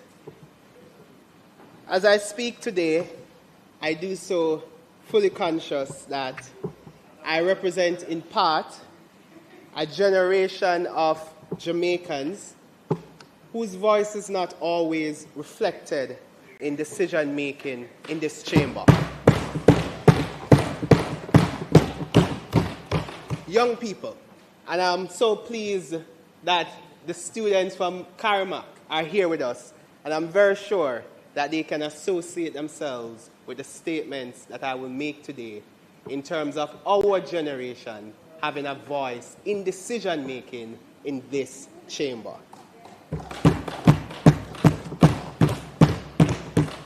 They are the same young people I hear Senator Marlon Morgan, my friend, and the Minister of Education, through the Ministry of Education and Youth, encouraging.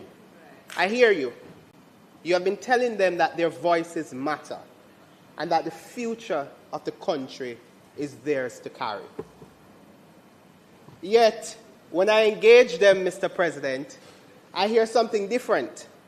And I talk to them, they are my peers. And sometimes I would post clips of me on social media, and the young people would tell me, I'm proud of you, because they see themselves with what is happening here in terms of someone from their generation. But what they say after, Mr. President, is what usually breaks my heart, Minister. They would say, Senator, I don't see a future for me here. They speak openly about their desire to leave and seek opportunities elsewhere. And when I ask them, in the face of tightening immigration policies and the growing uncertainties up north, are you still willing to go? And you know what they said is usually sobering? They say, I'd rather take my chances up there than stay here. That, Mr. President, is very heartbreaking. And what is even more, Mr. President, troubling about that expression is that they are working. They are young people who have a job, people who you would regard to be gainfully employed, Mr. President. And that is the difficult part about that expression. Mr. President, that reality is one of the main reasons I approached this budget debate with such anticipation. Because if Jamaicans no longer believe that there's opportunity at home, then the budget debate must be about creating that belief.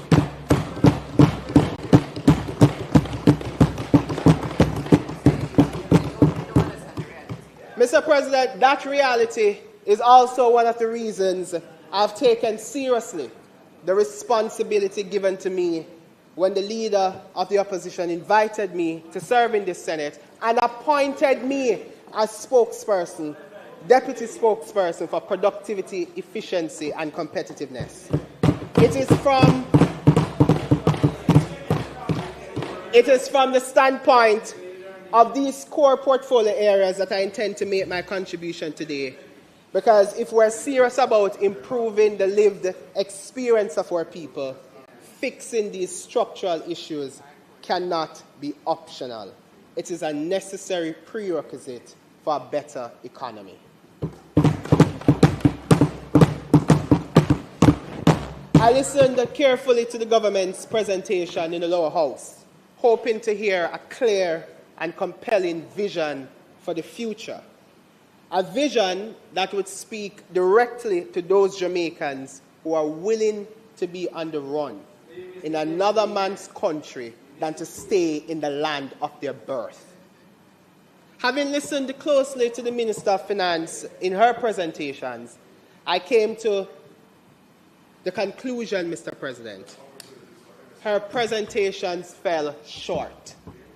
They did not set out a clear path to address the structural challenges that have held this country back for decades, which would help to improve the lives of Jamaicans. And with respect to that second observation, Senator Morgan, it turns out I was not alone in that conclusion, because on March 16, I read the Gleaner editorial titled, "Waiting for Transformation." And it made the point, and I quote, "At the bottom line, though, Minister Williams' speech was stronger on mobilizing finance than directing finance. Much less was addressed about the underlying engines of sustained development, export diversification, industrial upgrading, lower energy costs, logistics reform, digital capability." Here's the last part of what the Gleaner editorial wrote. while it recognizes the need for faster growth, it does not provide a compelling map of structural transformation. Not my words, the Gleaner editorial, Mr. President. I then turned my attention to the Prime Minister's contribution, hopeful that he would fill the gap in his bite at the cherry. To be fair, he did make an attempt, and you have to be fair in your analysis. He did make an attempt to address some of the structural issues, but it was clear, Mr. President, the effort did not go far enough. The response, in my estimation, lacked depth in many areas. So when I consider both presentations in totality, I am left with the unavoidable conclusion, even at their best, they on that side lack a clear and credible vision for Jamaica's transformation. So I want to take the opportunity, before I articulate an alternative vision for Jamaica, I want to respond to the Prime Minister. I'll start with the re-announcements of projects, Mr. President. In particular, there was a series of announcements that were put before the country. At first glance, the list is ambitious. It speaks to infrastructure, investment, and transformation. And to be clear, Mr. President, there's nothing wrong with ambition. But ambition must be matched with credibility. Because when one examines these announcements more closely, a number of concerns arise. First, Mr. President, many of these projects are not new. They are re-announcements. Projects, re-announcements on top of re-announcements, Mr. President. Nothing new. In fact, 30 of the projects that were announced, Mr. President, when I checked, were re-announced as far back as 2018. That in itself, Mr. President, raises a question about execution. For example, Mr. President, the Trelawney Multipurpose Stadium development, announced from 2018. In fact, the Prime Minister said it was underway at the time. My God. And the new urban centre for Trelawney have both been referenced in previous announcements. Yet, we are still awaiting clear timelines and evidence of execution. Second, Mr. President, they lack specificity. We have not been given clear timelines. We have not been told that these projects will commence, or when these projects will commence, what phase they are currently in, and when the Jamaican people can reasonably expect to see delivery. And in public policy, my friends on that side know that timelines are a measure of accountability. Third, Mr. President, is very important. When one turns to the estimate of expenditure, and I know this book, I'm an economist, a fiscal economist, I go through this. When I look through this, I cannot find any of the projects announced by the government. And when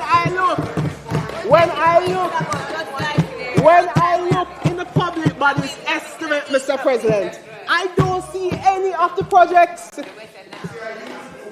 Mr. President, we in this chamber, Mr. President, the debate exciting.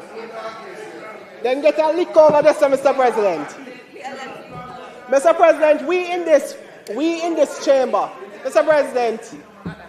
President, I want to continue, Mr. President.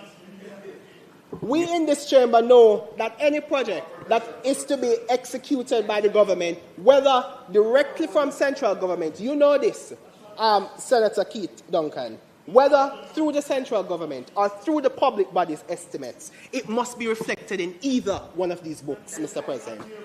That's where the resources are allocated. Mr. President, in the absence of them, in the absence of that estimate, then we can reasonably conclude, Mr. President, that they are not intended to be rolled out in the upcoming fiscal year, Mr. President. And we cannot attach any degree of credibility to those announcements. Fourth, Mr. President, is the issue of financing. And this is particularly important because the government itself has been quick to ask the opposition how to finance its proposals. But what is good for the goose must be good for the gander. The Prime Minister referred to the package of financing from international partners. But, Mr. President, that financing is not guaranteed. Senator Small Ferguson did an excellent job at letting us know that that financing is not guaranteed, Mr. President. And where we get it, and you know this, Senator Duncan, where we get it, most of it is debt. If these projects were to be executed or to be financed through that facility in the near term, we would expect to see an indication in the government's medium-term fiscal and debt projections.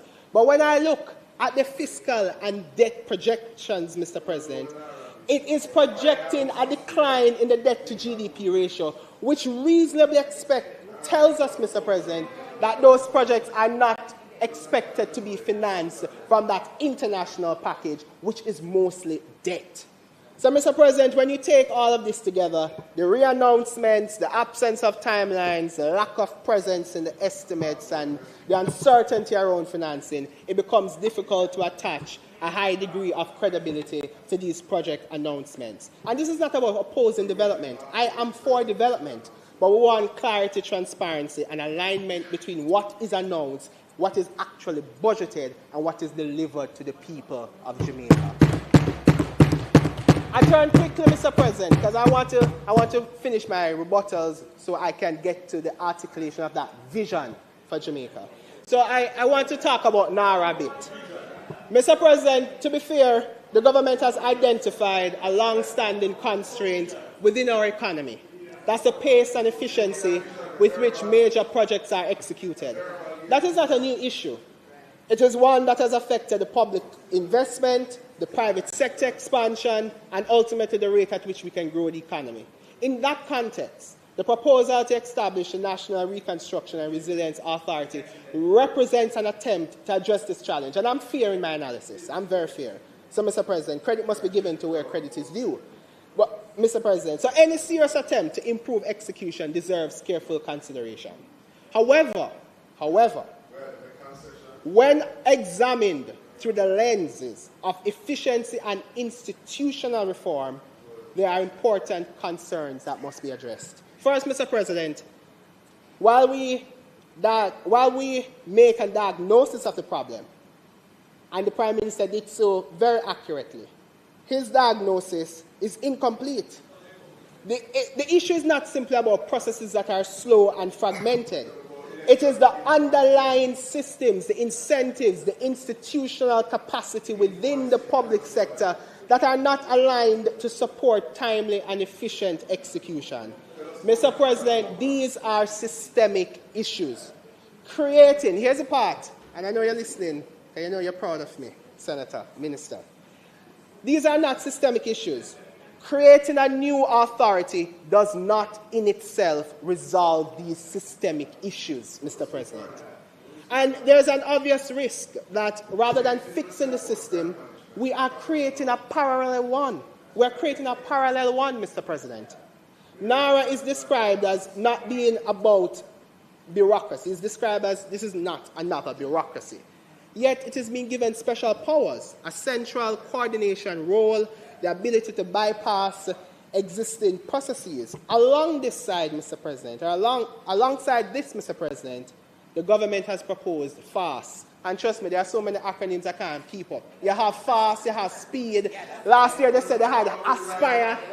It seems as if ASPIRE has now expired, Mr. President, because I can't keep up with the acronyms. It's a government of acronyms, Mr. President. I can't keep up.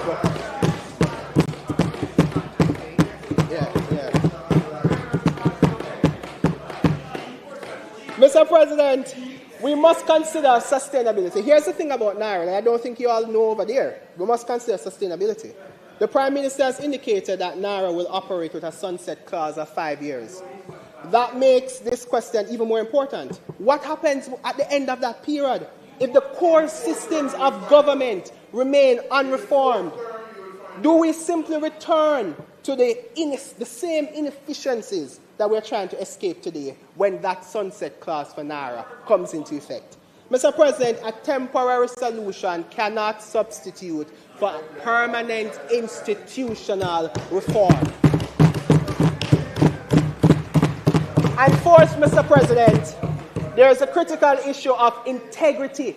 Listen, I know you have significant challenge with this word, integrity. So listen up. Mr. President, there's a critical issue with accountability and integrity in execution. The government has indicated that NARA will have accelerated powers in relation to approvals and procurement, and FAST Jamaica will facilitate large-scale investment through expedited processes, including, in some cases, direct engagement with investors. While the speed is important, it cannot come at the expense of transparency and accountability. To be clear, Mr. President, the announcement of an oversight body and the indication that it will be chaired by a well-known professor is a positive step. He's a distinguished Jamaican with an international reputation for excellence, and his investment should be given confidence. But, Mr. President, strong individuals alone cannot substitute for strong systems. Given the number of issues relating to public procurement and project execution that have been raised by the Auditor General about this particular government, the Jamaican people are entitled to a clear understanding of the guardrails, Mr. President, that will govern this new framework. We simply cannot trust them. We have seen too many issues of misappropriation. So we want clear accountability, Mr. President. What will ensure transparency in the selection of contractors? We don't know. What mechanisms will govern the treatment of unsolicited proposals? We don't know. How will value for money be independently assessed in accelerated processes? We don't know, Mr. President. And finally, what real-time reporting will be available to the Parliament and the public? Again, Mr. President, we simply do not know. Mr. President, if we are to move faster, we must also become more transparent, not less. In that regard, there are practical steps that should strengthen confidence in this framework. These should include, in my estimation, mandatory public disclosure of all NARA-approved projects and contracts, independent procurement oversight of key decision points, clear and published evaluation criteria for FAST Jamaica projects, and regular reporting to Parliament and performance timelines and execution. Because, Mr. President, we simply cannot trust those on that side with the government's treasury trust. Mr. President, I want to turn quickly to productivity. It's a core area of my portfolio that the leader asked me to serve as deputy spokesperson. The Prime Minister has rightly identified one of the central challenges facing our economy, and on this point, Mr. President, I agree with him. Productivity must be the core of any serious strategy for growth and improved living standards. But while the issue was correctly identified, I am not convinced that it has been fully grappled with. Because productivity is not simply about output per worker. Again, I'm an economist. I know that. It is about efficiency. We combine all the factors of production, labor, capital, technology, systems to generate value. In other words, Mr. President, we must be focused on total factor productivity. And that requires a much deeper and more coordinated policy response than what we have heard. Mr. President, what is very interesting is that I recalled in 2019, the government announced that it had developed a national productivity policy. Yet, since that announcement, Mr. President, we have heard very little about the status, its implementation or impact. Again, reinforcing my point that this is a government of announcements and re-announcements, Mr. President. If productivity is indeed a priority, then that policy must be brought forward, fast-tracked and tabled in this Parliament so that the country can understand the framework being used to drive improvement. Mr. President, the Prime Minister also made a point in relation to wages and productivity, and I hear Senator Duncan taking this on. He indicated that the increases in wages must be linked to productivity and GDP growth, and that increases that are disconnected from productivity gains risk eroding purchasing power through inflation. That's a very valid and important point. But, Mr. President, that principle cannot stand on its own. It must be supported by systems, because if we are to link compensation to productivity, particularly in the public sector, then we must have a credible and transparent performance management framework that allows us to measure output, track efficiency, and reward performance. At present, those systems are not sufficiently developed to support the kind of linkage that is being proposed by the government. So while the principle is sound, Mr. President, the institutional framework required to operationalize it is still lacking. Mr. President, when we speak about productivity, we must also confront the real everyday constraints that limit the efficiency of our workforce. One of the most significant of these constraints is transportation. Trust me, it was difficult for me to come down here this morning when I left Mona. Every day, Jamaicans spend hours in traffic commuting from communities like Papine to New Kingston, from downtown to Half a Tree, from Spanish Town into the corporate area. Journeys, Mr. President, under normal conditions should take a fraction of time, are routinely being doubled and even tripled. That is not just an inconvenience, it is an economic cost.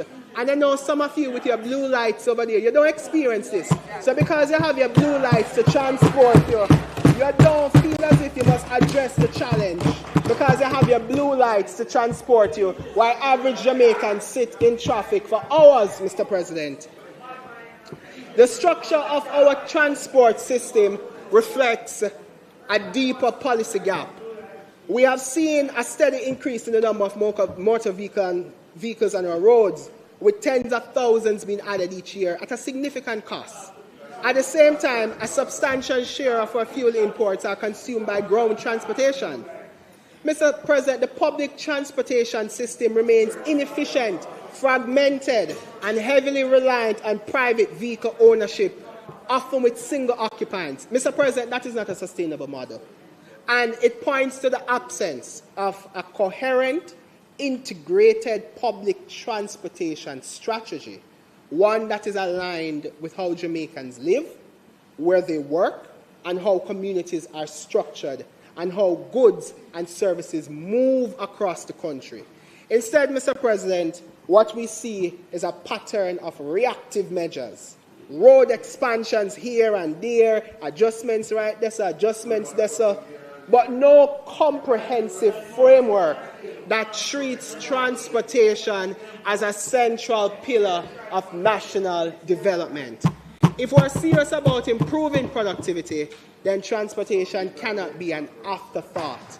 It must be a core component of our economic strategy, because an economy cannot be efficient if its people cannot move efficiently. Now, Mr. President, I want to move to what I think we need to go in terms of a vision for Jamaica. Let's begin, Mr. President, by looking at the government's current strategy. They are wholly focused on macroeconomic stability. And Mr. President, I appreciate fundamentally that macroeconomic stability is an important facet to an advancement in an economy. It is necessary, but it is not sufficient. In itself, macroeconomic stability cannot propel national development and give the quality of life to Jamaicans, Mr. President. But that is the kind of one-sided, lopsided approach that is being taken by the administration on that side. Mr. President, what we need is a strategy that looks beyond that. Mr. President, what they are doing is not a complete strategy for development. It can bring, to some extent, GDP growth, but it will not result in a significant increase in incomes. It cannot improve the economic complexity of our exports.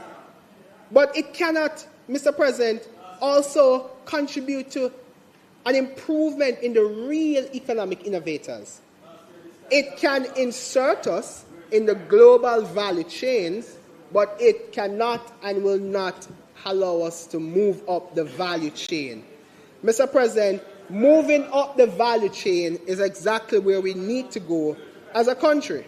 So, Mr. President, that is our central challenge. The goal must be to move up the value chain. It is to diversify our markets so as to reduce our geopolitical risks. And given what is happening with Cuba, I think you kind of know a thing or two about what I'm talking, Mr. President. The only way to increase wages and on a sustainable basis to put our public finances on a truly solid footing. The only way we can do that, Mr. President, to improve health service, to make adequate future provision for national disasters, Mr. President, all of these things, to give Jamaicans an improved quality of life, is to improve that access to global markets and moving up the value chain. So what is to be done? Mr. President, there must be a collaboration between market and state. That is key. We have got to understand that our strategy cannot be reliant on market alone or the state alone. It must be both. And this is a fundamental perspective that I have throughout the entire literature of economic philosophical thinking. When I go through that, my fundamental economic perspective is that the role of the state is central. It cannot be left up to markets. So this sort of neoliberal approach that simply focuses on the private sector, excluding the coordinating and big role of the government, Mr. President, is problematic. One hand cannot clap. We need a state that has a better understanding of the needs of the private sector, because you're just skirting around the edges. You're not understanding the issues carefully. So you are misunderstanding a critical appreciation of the issue with skirting around the edges. Mr. President, on both sides, we agree that more needs to be done. So, Mr. President, what you need is a strong developmental state. The main reason for this, Mr. President, is that development requires, and I know you know this, given your background, development requires patient capital. This is because development takes time, more than 20 years. It's not a matter of election cycle or to which, election cycle or this time constraint between parties, Mr. President. We're talking about deep, lifelong transformation here, not about political slogans. So the need for a strong developmental state is therefore a technical requirement for development. Likewise, the need for strong, globally competitive private sector is also an absolute critical technical requirement. And this is not about ideological differences. Mr. President, if you look across the Asian economies and the development that has been sparked from the 1990s, the early 2000s, Mr. President, the state has been a clear driving force behind that. Those up north tell you that the government should stay out. But when you carefully examine their approach, they have been quietly directing industries and providing stimulus to advance their economies. So while they up north tell you to take a particular approach, if you critically examine what they have been doing, they have not been doing the same, Mr. President. So what we are saying is that there must be a big role for government going forward, Mr. President. And this is not about an overbearing state. I must clarify that. I'm not calling for an overbearing state sector. The goal here is completely different. The goal is to use the state to develop a stronger private sector, Mr. President. In one area is research and development. The extent of research and development that is needed to improve our economic complexity and the quality of our exports to drive us up the value chain cannot be sufficiently done by the private sector. Mr. President, we need the Scientific Research Council and government's allocation in that regard to be directed at looking at the quality of our exports and what needs to be improved. Mr. President, there's a lot more I can say, and I'm waiting patiently for the State of the Nation debate, where we can continue to articulate how we can improve the competitiveness of our economy, because we will not improve living standards if we do not improve that competitiveness. I'm not done, a lot more, but I am mindful of the time. So, Mr. President, the fact of the matter is the budget presentation on that side has not convinced a Jamaican who is willing to be on the run in another man's country to stay in the land of their birth. I am very disappointed, Mr. President. Thank you, Mr. President.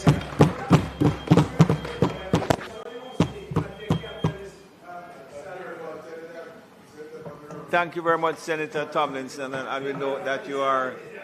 Thank you very much. Thank you very much. Thank you very much, Senator Tomlinson.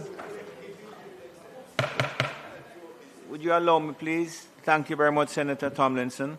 And we noticed that you stayed within your allotted time. It is appreciated. Senator Morris Dixon. Minister Morris Dixon. Yes.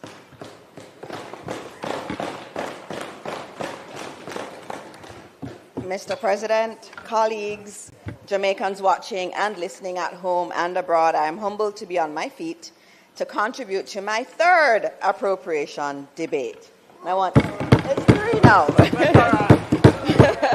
I want to acknowledge the Karamak students who are here.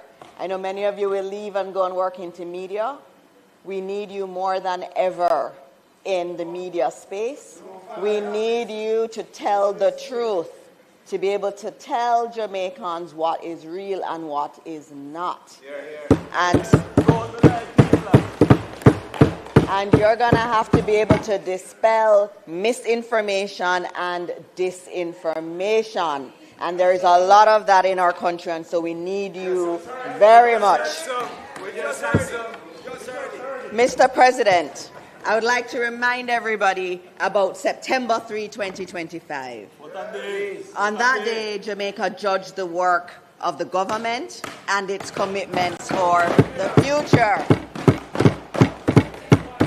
The people's decision was clear and unambiguous. The Dr. Andrew Holness-led administration was to continue delivering on its agenda. Mr. President, the people of Jamaica gave us the green light again. Green light. The campaign we ran was mature and dignified. We focused on our plans and programs. We took to the streets, town centers, community spaces, and the nooks and crannies of Jamaica, and we brought our results and achievements. We did not cower from scrutiny. On the contrary, we brought our results directly to the people.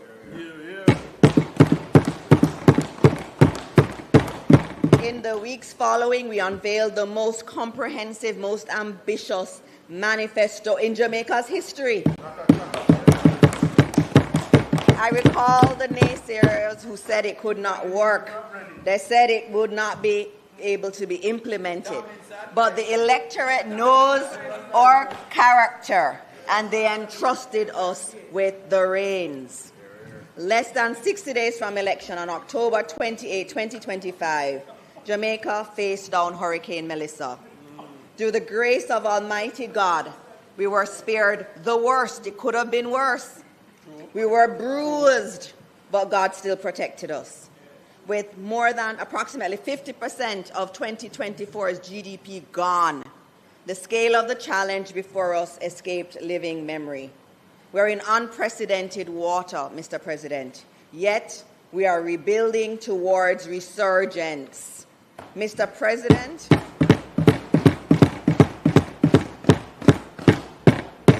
this administration is not in the business of making decorative promises. We're in the business of performance. Too often, Mr. President, in Jamaica's days gone, manifestos were treated like campaign poetry, fanciful words to be recited in one season and forgotten in the next. But again, the government led by Dr. Andrew Holness has taken a completely different approach. We made commitments to the Jamaican people.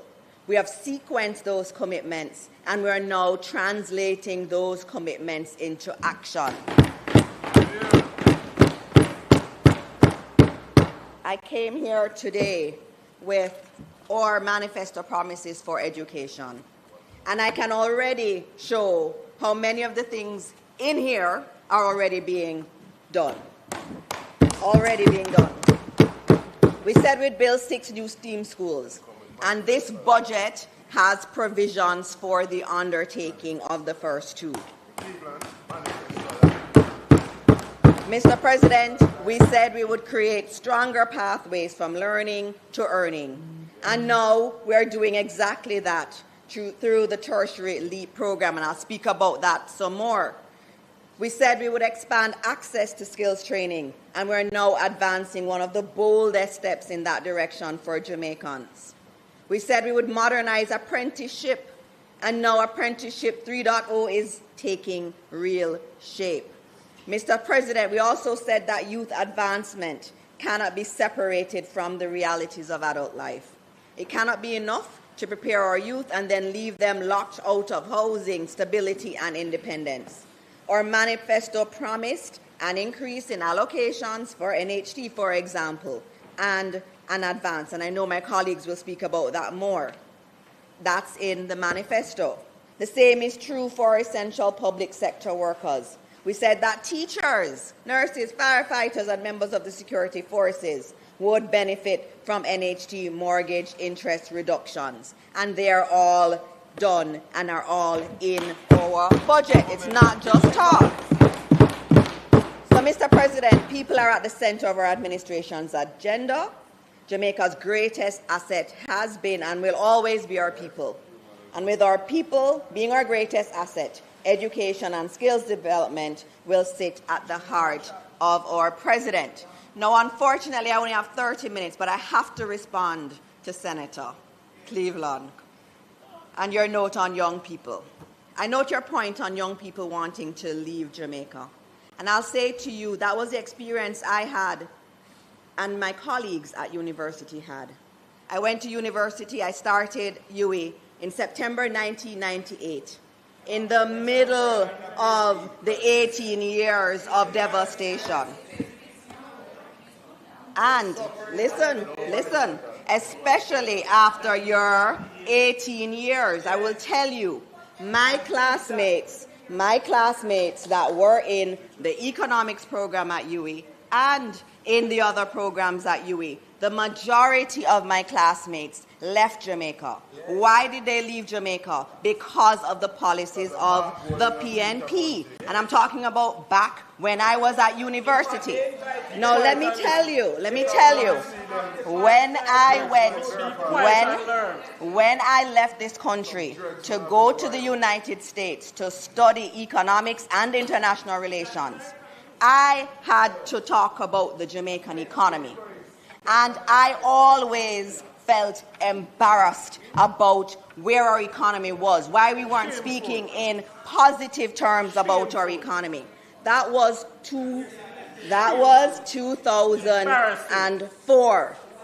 Our country was an example of an economic basket case. Now today, if someone leaves Jamaica and goes to study in any of the universities I would have studied in, they can hold their head high. And why can they hold their head high?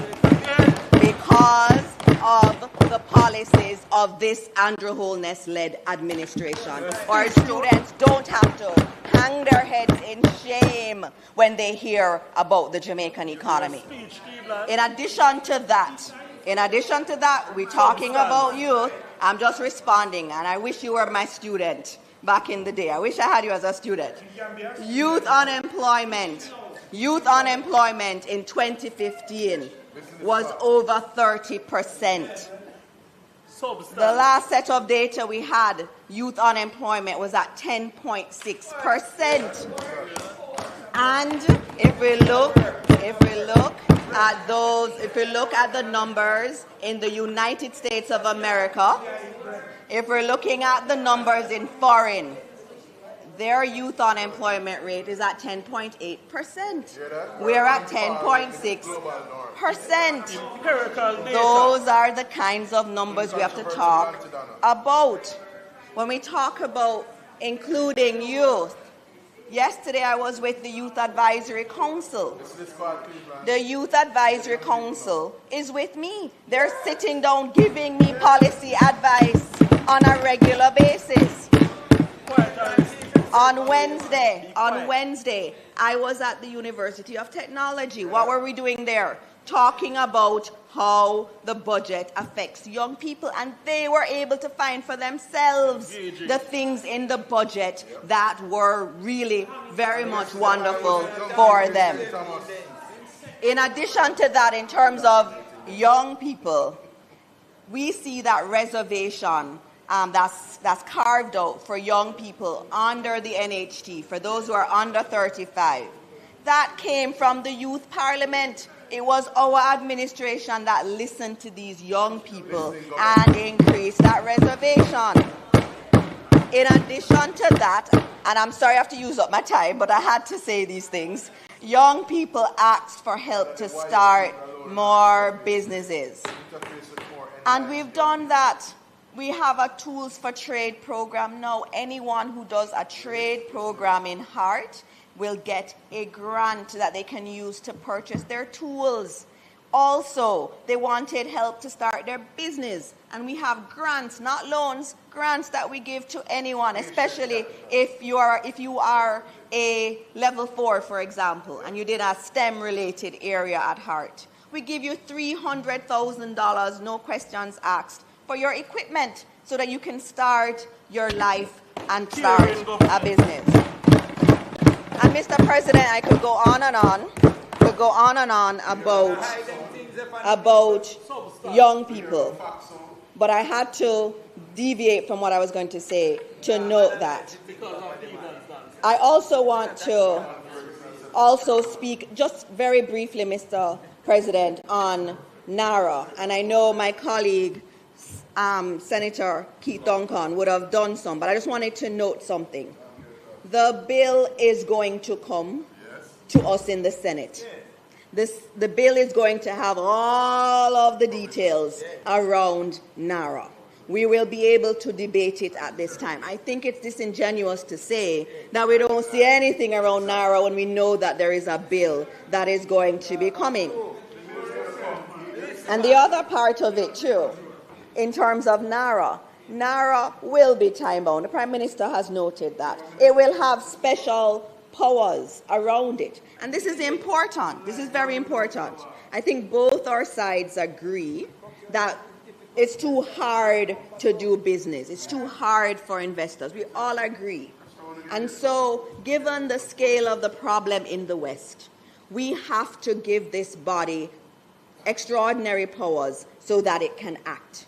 But as we do that, it also gives us an opportunity to see where we could actually overhaul the entire system. And that's really a good way to do policy making, where you know you have an issue and you say, all right, I'm going to try to fix this issue and I'm going to change the rules around dealing with this issue. And as I do that, I can get evidence that this actually works, and then I roll it out across the whole system. That's the way you do good policy. And so that's what we will be doing in NARA. But also in terms of young people not feeling the new Jamaica. Our Prime Minister laid out something that was beautiful. It was a masterclass in that vision for Jamaica. It's the kind of vision that our young people want to hear. They want to hear about Jamaica and parts of Jamaica looking like Brickell. They don't have to go to North America to feel that they're in a first world country. And our Prime Minister, he went around the entire country. When you really internalize that, and the money is in the budget too for it, for the start of a lot of these, and these aren't going to be done 1 year. These are going to be done over the 5-year period. 5-year period. And so, from Black River, for any young person who may have heard you, I'll respond to those young people. That vision from the Prime Minister, I ask you to play it back. From Black River, you saw a new urban center. You saw the new boardwalk. You saw all of the new areas that are being filled. The Lucy bypass and the new yachting areas that we will have. We will become a boating center. From the Montego Bay vision, how we are going to redo Montego Bay and have it be definitely the capital of tourism in this area. The Falmouth vision is amazing.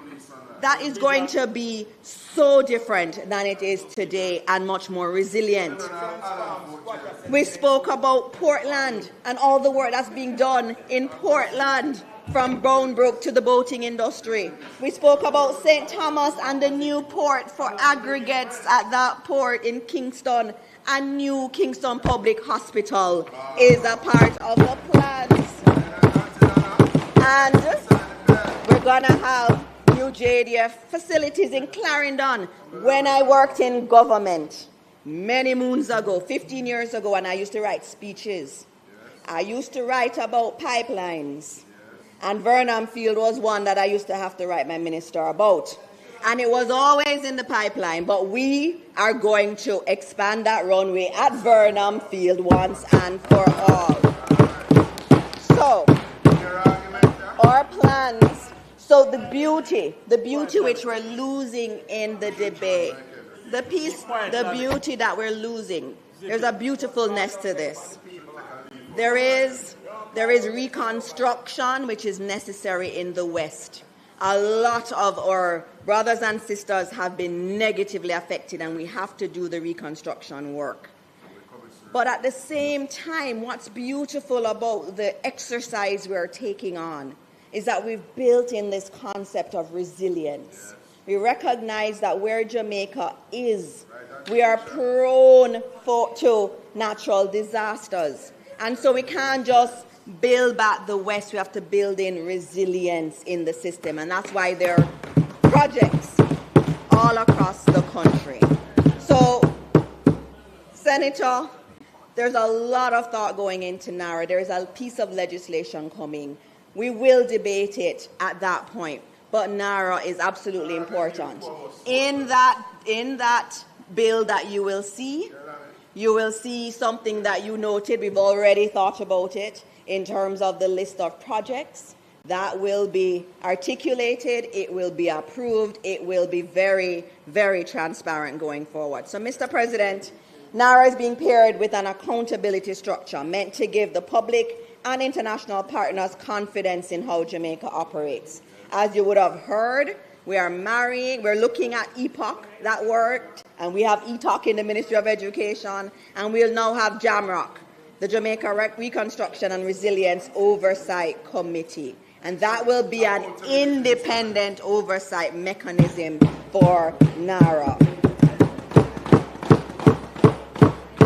So, Mr. President, I want to be on the record of this Senate, noting that Jamaica intends to rebuild with discipline, execute with urgency, and modernize the very architecture of public action. When we succeed, and I know, Mr. President, that we will succeed, NARA will serve as the institutional bridge from resilience to resurgence. Mr. President, and young people who may be watching, a new Jamaica will be built before our eyes. Jamaica's best days are indeed ahead. Mr. President, I'll use the 12 minutes I have left to talk about education and the budget. So one of the most important commitments, as I said, that we will move forward this fiscal year is the development of the STEAM schools. Mr. President, ground will be broken this year for 2 of those institutions. Ground broken, meaning contract in place. One will be at Bernard Lodge in St. Catherine, and the other one will be at Minard in St. Anne. I can tell you that Cabinet has approved the procurement, which means it went through the entire process, went to PPC, went to Infrastructure Committee, and went to full Cabinet for one of them, and the other one is on its way to Cabinet. So these are not things in the pipeline. These are actually things that have come out of the pipe. They're out the pipe. And so, Mr. President, the pilot also, this fiscal year's budget is also very important and encouraging for our tertiary students. The student leaders of our two of our premier universities sat right there in the gallery and watched as their work crossed a key threshold. It's a beautiful thing. They said they wanted a program We met with them. We worked through the details. They wrote me their proposal. I took that proposal to heart. We sat there. They've been in negotiations on the program, and the Prime Minister was able to announce it, and they were sitting up there as the leads on it from UE and UTech. The pilot of the Tertiary Learn, Earn and Prosper program, which is really the Tertiary LEAP program, will provide a pathway for tertiary education into employment by offering paid on-the-job experience for students. So often they say you can't get the job because you don't have any job experience. So what we'll be doing is, while our students are studying, they will get these opportunities in private and public sector to work. And they suggested what they wanted the salary to be, and we worked to see if we could really accommodate it. And we're giving them what the university students asked us in terms of the salaries. So this is a big one, and I salute the UE Guild of Students and the UTech Students Union for their work, and I look forward to working with them to implement the program. And we're starting this summer, not in the future, right here. This summer is when we will start this. In addition to that, Mr. President, the Hart NSTA Trust will establish the Western School of Construction. So we know the West was damaged severely, and there are a lot of reconstruction projects there, and we need to have the workforce. So what we're doing, we have a School of Construction in Portmore, but we need to have one in Montego Bay. So we're going to be opening a School of Construction in the West to increase the talent pool of construction-related trade persons in the West. Another problem we have, in my 8 minutes, is in relation to contractors. There are hundreds of schools that are being repaired at the same time right now, and we're struggling with contractors.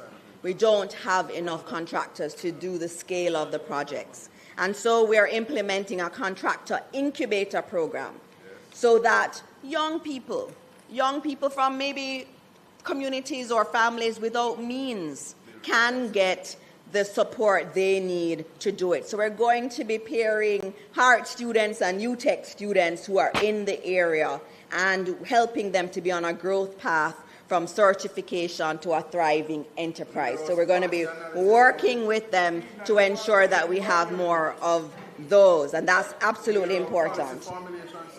And Mr. President, also, I should note that we are eliminating all tuition fees for Hart up to level 5. We've gone to 4. Now we're going to level 5. And Mr. President, level 5 is a bachelor's degree. It's equivalent to a bachelor's degree, so our children can get a bachelor's degree for free. And so those are some very important there are some very important things. Mr. President, I just wanted to talk about the Yellow Book, and I see the Yellow Book there, and it has dog ears all over it because we use it. Yes. But for those of you, and I know, Senator, yours doesn't have dog ears because you probably use the online version of it. And the online version, if you go to page 489 of the online one, you'll see the numbers for the Ministry of Education. And some of the things you'll see, there are a lot of numbers, but the numbers mean people.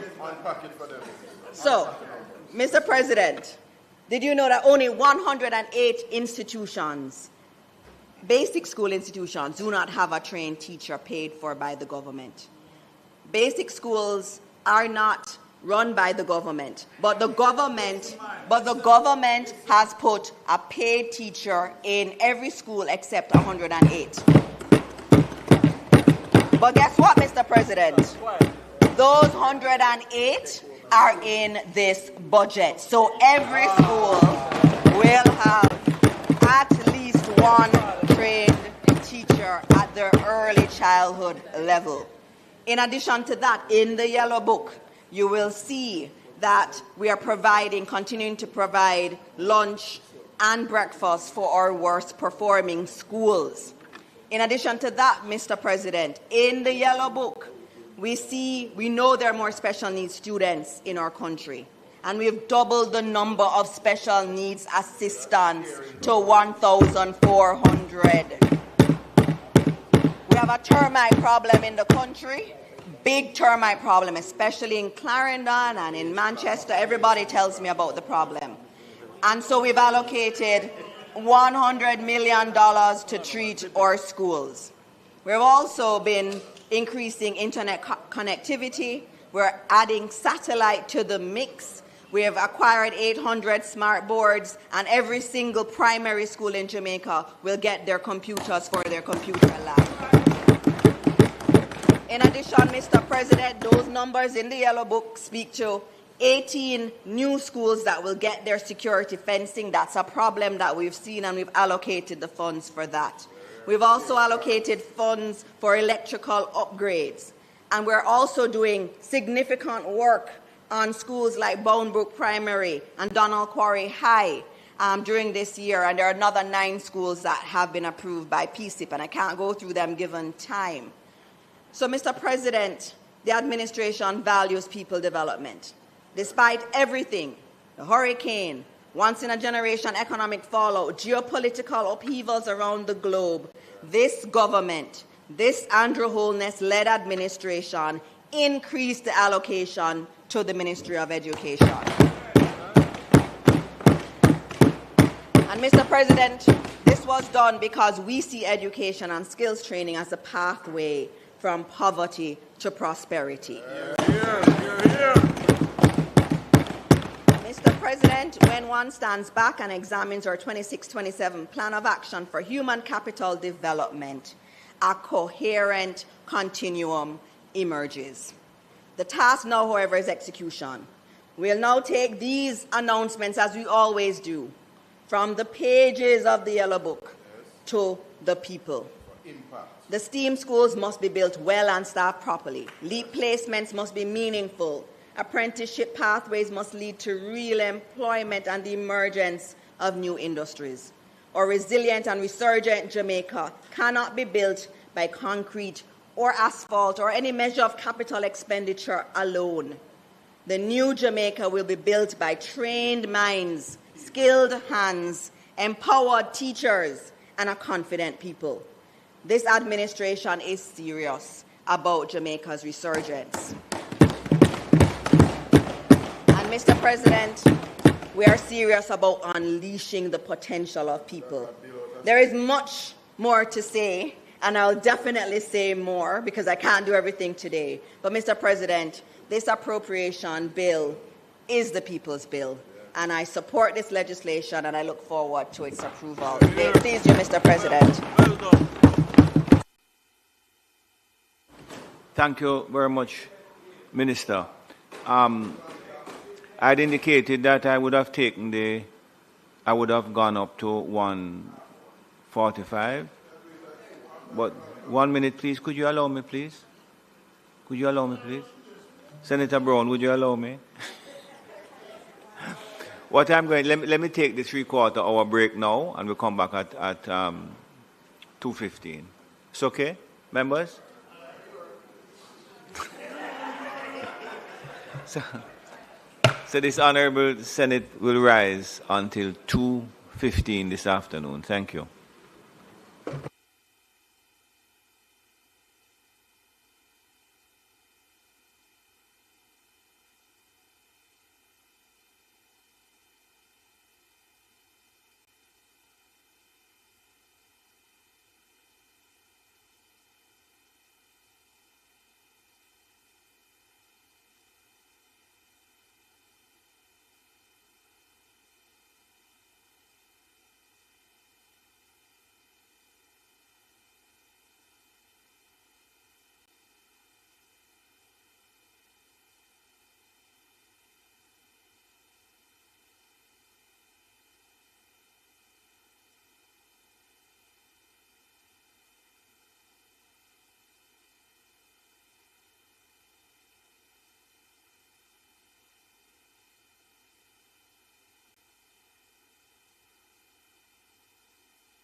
give yourself a fighting chance. Wear an approved helmet.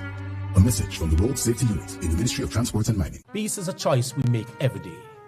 When we come together with love and understanding, we create a future free of violence and fear. Let's stand united, build bridges, and nurture hope for our children and our communities.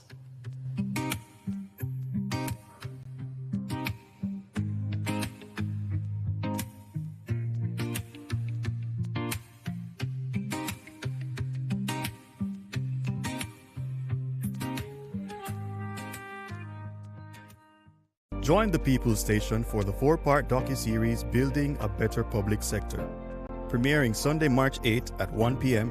with a rebroadcast on Mondays at 9 p.m. Presented by the Transformation Implementation Unit.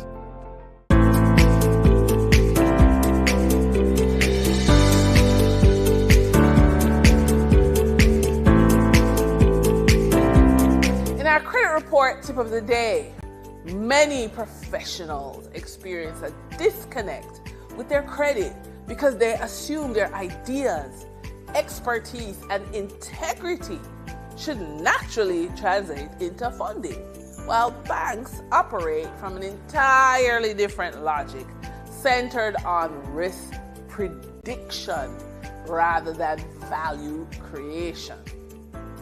Credit is not an evaluation of your intelligence or your vision.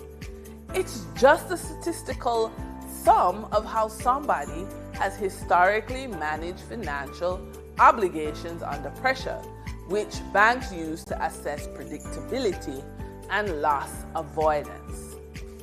When professionals take credit personally or view it as a moral judgment, they disengage strategically, overlook that funding conversations begin with structure, track record, and risk signals long before ideas are considered.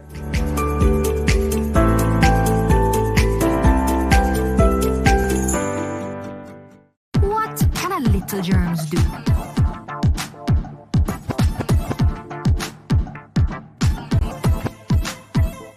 Pink eye running belly, even flu. Germs can make them happen to you.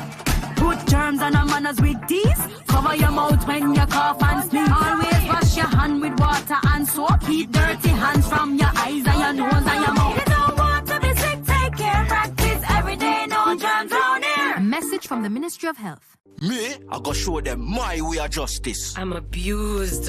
I need legal advice. I don't deserve this. The truth of the matter is, justice there for all of it. The Ministry of Justice has trained more than 5,600 persons in restorative justice practices. More than 200,000 victims have been supported by the victim services. Legal aid has reached thousands island-wide. Make we talk it out, not fight it out. Call 888 Justice today.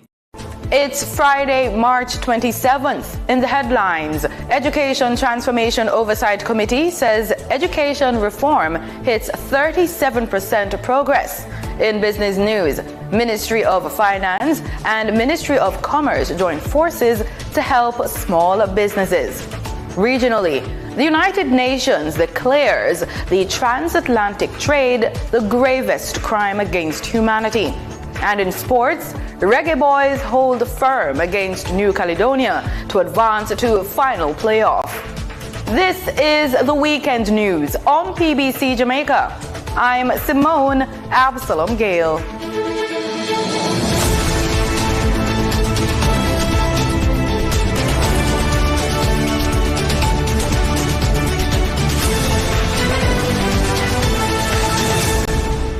The Jamaica Urban Transit Company, JUTC, has expanded its service with the introduction of a new route, 612, linking Spanish Town St. Catherine and Oterias St. Anne. According to the state-run bus company, the move is aimed at improving connectivity between key towns, while providing commuters with more efficient and reliable transportation. The new route is expected to offer a direct link between the South Central and North Coast regions, reducing travel time and improving access to work, school, and leisure. Under the fare structure, adults will pay $400 cash or $350 with a smart fare card. Senior citizens will pay $200 using the card, while students, children, and persons with disabilities will also pay $200. The JUTC is encouraging commuters to use smart fare cards to access discounted fares and a smoother travel experience. Education transformation is steadily advancing, with the Trend program reporting a 37% implementation rate, up 5 points since the last update. Project lead Dr. Venice Morrison-Leon outlined the major gains in governance, teacher training, early childhood education, and post-disaster support during the latest Education Transformation Oversight Committee quarterly media briefing. Reporting to those gathered, Dr. Morrison-Leon says progress is being made across multiple pillars, beginning with governance and accountability in schools. We are currently at 37% in terms of our implementation and our progress. This represents a 5-point increase since the last period, and as was informed by our chair in our Q4 press conference, we will provide greater details on our implementation activities and our progress. She shares that new governance guidelines are now being tested across 5 education regions, while more Jamaicans are stepping forward to serve on school boards. The revised governance guidelines were developed, and our qualification standards are being tested across 5 of our regions, regions 3, 4, 5, 6, and 7. The focus remains on putting capable individuals in place to strengthen school-level governance. The reality is, colleagues, when we have strong governance in our schools, the success is inevitable. All right? And so we are making sure that we improve our governance structures in our schools. To date, the National Council has received over 100 applications for volunteers to serve on school boards. Her update also highlighted gains in early childhood education, with teacher retention and training expanding across the sector. As it relates to teacher support, ECD 4 addresses quality of teaching and learning in our early childhood institutions. And we want to report that we have retained, through our HOPE temporary trained teacher program, 302 teachers, and in September 2026, we're going to be adding 108 teachers. So we will have 410 teachers in our early childhood institutions. Thousands of educators and stakeholders are also being trained to strengthen teaching and learning nationwide. TG1 targeted retraining of our teachers, and over 7,186 primary school teachers and principals benefited from training. Over 1,898 of our stakeholders participated in training and received support, literacy support. And for that, we are very grateful. Dr. Morrison-Leon says additional support from psychosocial services to learning kits has also been rolled out as the Education Ministry continues to modernize Jamaica's school system. Reporting for the news on PBCJ, I am Denita Rodney. Firefighters are first on the scene when emergencies strike, putting their lives on the line to protect others and to save property. In part 2 of this feature, Denita Rodney takes a closer look at the people behind the uniform and the work they do.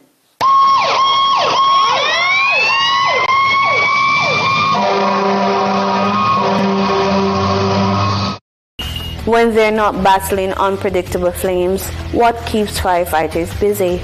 Well, we do a lot of things when we're not responding. Some of us love to cook here, so you will find that we put together and we run boat, as Jamaican would say. Yes. Also, we do a lot of training. And if you can look outside, you'll see a boat, a floaty. So, well, it's not really a floaty, it's a blow boat. So we train in water training, we do rescue, fire rescue, we do extrication, that is motor vehicle extrication.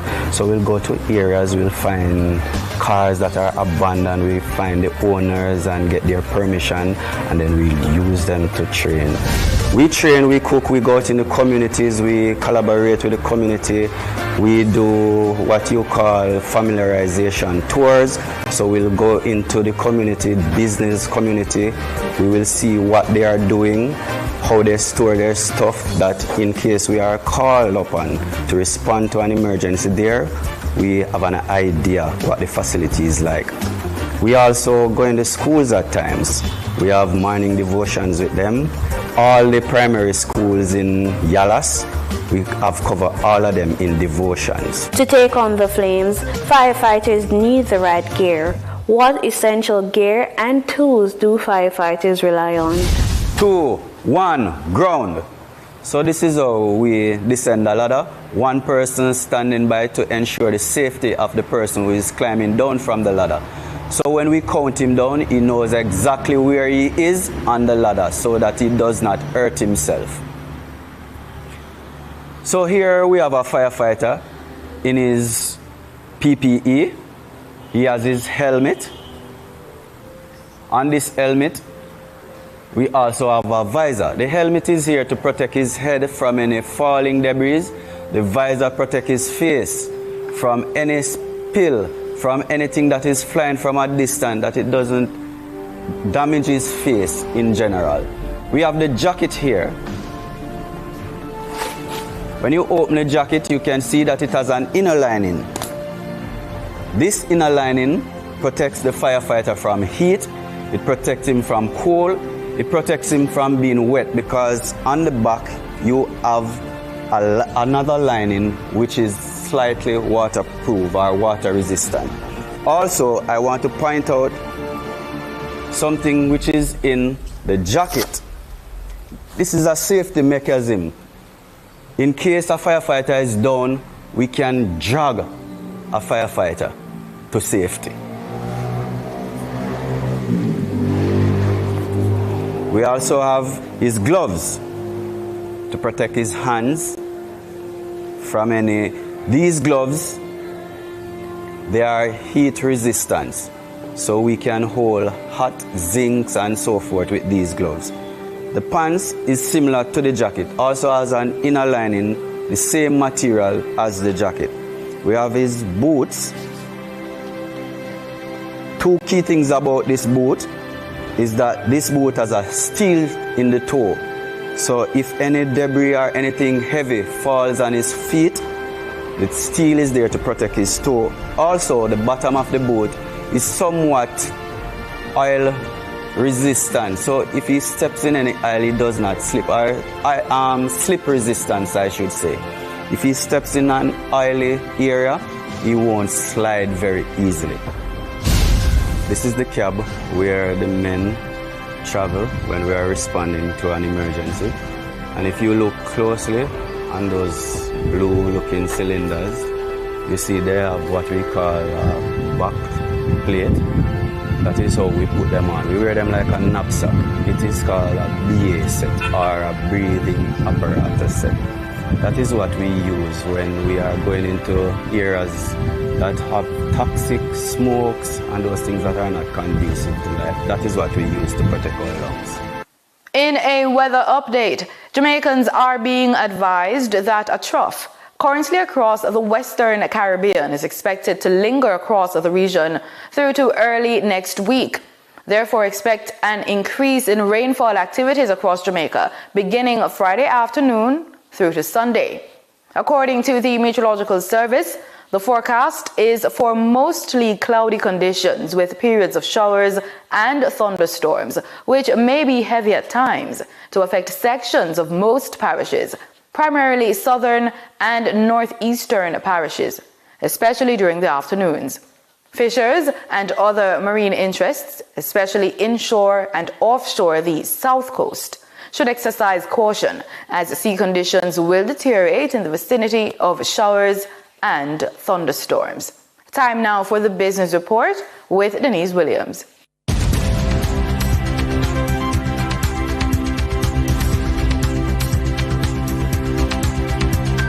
Welcome to today's business report. I'm Denise Williams, bringing you the developments shaping markets, capital access, and business decision-making across Jamaica and the region. Let's get into the stories that matter. When you see myself and Finance Minister Favour Williams in the same room, you know something big is going to happen. And that was the quote from Minister of Industry, Investment and Commerce, Mick Aubin-Hill, yesterday when he made these comments to the filled to capacity room of small business owners yesterday at the Exim Bank conference room, who came to hear how government plans to make access to government contracts easier. In fact, the room held the major players of the business ecosystem, who came out yesterday to the call of Garnet Reed, president of the Small Business Association of Jamaica, Milverton Reynolds, chairman of the Public Procurement Commission, PPC, Mrs. Nadia Morris, executive director of the PPC, Dr. David Lowe, managing director of the Development Bank of Jamaica, Errol Barnaby, the acting CEO of the Exim Bank, and Sansia Bennett Templar, MIC permanent secretary, came out to throw their weight behind the SBAJ's drive for government contracts. Finance Minister Favour Williams said that currently only 1% of government contracts goes to the micro sector of the business community, and that is going to change. Today's meeting is about more than procurement rules and administrative procedures. It is about opportunity. You hear me? Yes. Opportunity. It is about growth.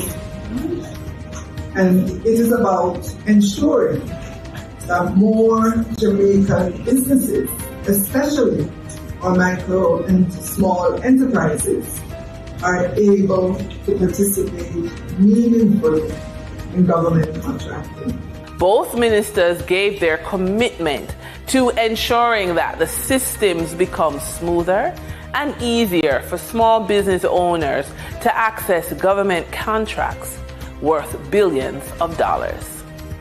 For the trading period of March 26, 2026, the most actively traded securities were Trans-Jamaica Highway Limited with 4,057,618 units, representing 15.28% of market sales activities.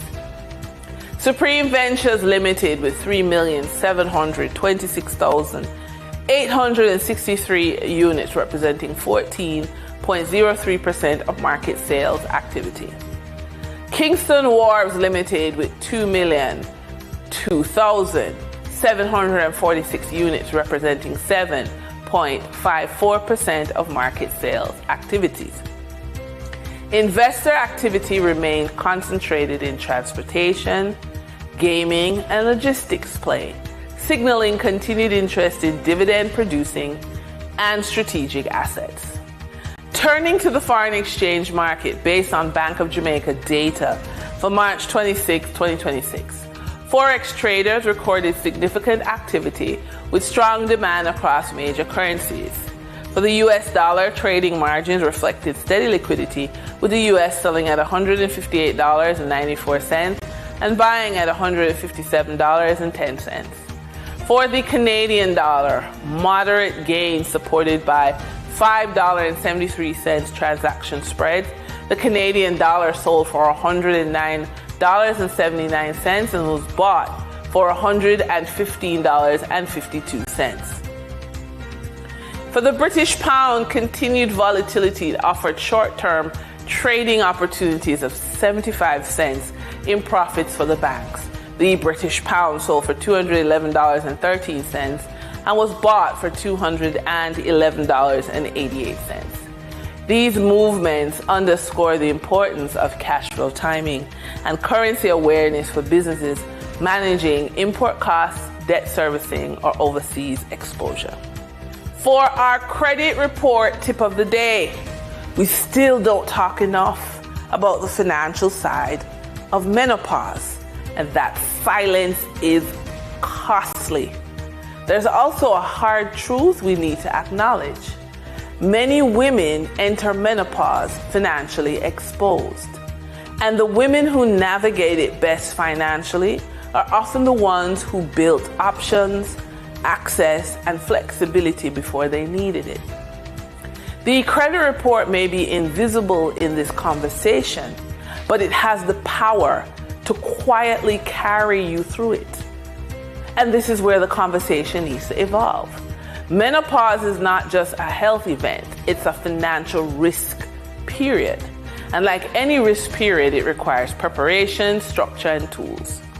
One of the most underutilized tools, your credit profile.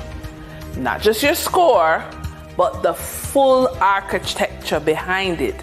Payment history, credit utilization, available limits, diversity of accounts, access to affordable capital. Why does this matter during menopause? Because this phase often introduces unpredictability, unpredictable energy, unpredictable focus, and sometimes unpredictable income or productivity. And unpredictability requires flexibility. And that is what a strong credit position gives you. And that's today's business report. I'm Denise Williams, bringing you clarity to capital, markets, and strategy. Until next time, stay informed, stay intentional, and keep building forward. See you soon.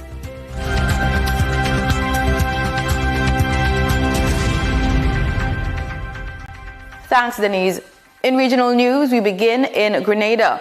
A historic vote at the United Nations is being welcomed across the region as the global body formally declares the transatlantic slave trade the gravest crime against humanity. The resolution, brought forward by Ghana and backed by CARICOM and the African Union, is being seen as a major step forward in the push for reparatory justice. GBN News has this story. More than 100 countries voted in favor of the resolution at the United Nations, officially recognizing the transatlantic slave trade as one of the greatest crimes in human history. The move comes amid renewed global calls for reparations, particularly from Caribbean nations still grappling with the legacy of slavery. What we had yesterday, coincidentally, March 25th, is the International Day for the remembrance of victims of slavery and the slave trade. And allow me to congratulate the government and people of Ghana for piloting this bill. And of course, CARICOM and Grenada supported and voted for this resolution. What this has done is to put reparations front and center on the United Nations agenda. The resolution, introduced by Ghana's president on the International Day of Remembrance of the Victims of Slavery, calls for formal apologies, reparations, and the return of stolen cultural artifacts. While not legally binding, it is being viewed as a powerful statement of international consensus. Ghana is now lead country within the African Union with regards to reparations. Now, reparations is being discussed in the hollowed walls of the United Nations in a very serious way. And this particular resolution, what it has done is to designate or to say to the world or proclaim that slavery and the Atlantic slave trade is the gravest crime against humanity. However, the vote was not unanimous. The United States, Israel and Argentina voted against the resolution, while the United Kingdom and European Union abstained, highlighting ongoing resistance from some former colonial powers. We understood and we expected in a real sense that the European Union and the United Kingdom would not vote in support of the resolution, but they abstained. Only Argentina and Israel voted against. Be that as it may, we believe that we continue. This is additional pressure on the former colonizers, their institutions, their families, to come face to face with the historical fact and the truth that the millions of Africans were enslaved in the so-called New World in the Americas. Grenada, through its National Reparations Committee, remains part of CARICOM's unified push under its 10-point reparations plan, which seeks compensation, development support, and formal acknowledgement of historical injustices. The CARICOM has outlined the 10-point plan, which is really a developmental plan. So that when we speak of reparations, we speak of a development plan. We're not asking for monies in our individual pockets, but we are saying that the harm which was caused by these crimes against humanity, and let us not forget the indigenous genocide and the fact that the Kalinagos and the Arawaks and so on were the first inhabitants of our soil, that the harm which was caused must be repaired. Gill says the focus now shifts to what comes next, turning international recognition into tangible outcomes. Again, we're able to continue to champion the issue of reparative justice and to ensure that it is a main topic on the agenda on the international stage. The United Nations resolution is not legally binding, but Caribbean leaders say it marks a turning point in the global conversation on reparatory justice. For GBN News, Janelle Dick. We kick off things for our sports report with football. Jamaica's Reggae Boys moved to within one win of FIFA World Cup qualification after securing a hard-fought 1-0 victory over New Caledonia in their playoff semi-final at the Guadalajara Stadium in Mexico. Bailey Kadamateri's 18th minute strike proved decisive as he reacted quickest to a rebound from Ronaldo Webster's free kick to give Jamaica a lead they held for the remainder of the contest. New Caledonia pressed late in search of an equalizer, but Jamaica's defense held firm to secure the win. The Reggae Boys will now face the Democratic Republic of Congo in Tuesday's decisive playoff final, with a place at the World Cup on the line. In athletics, Jamaica College have surged into what could prove an unassailable lead over Kingston College in the race for the boys' title at the 2026 Issa Grace Kennedy Boys and Girls Championships. On the girls' side, favorites Edwin Allen High are firmly in control, barring a major upset, look set to reclaim the title when the championships conclude tomorrow. JC, the 2021 boys champions, started on Friday at the top with 119 points from 14 of 42 events. They are followed by Kingston College, 68, Calabar High, 65.5. St. Jago, 41, and Woolmer's Boys, 30.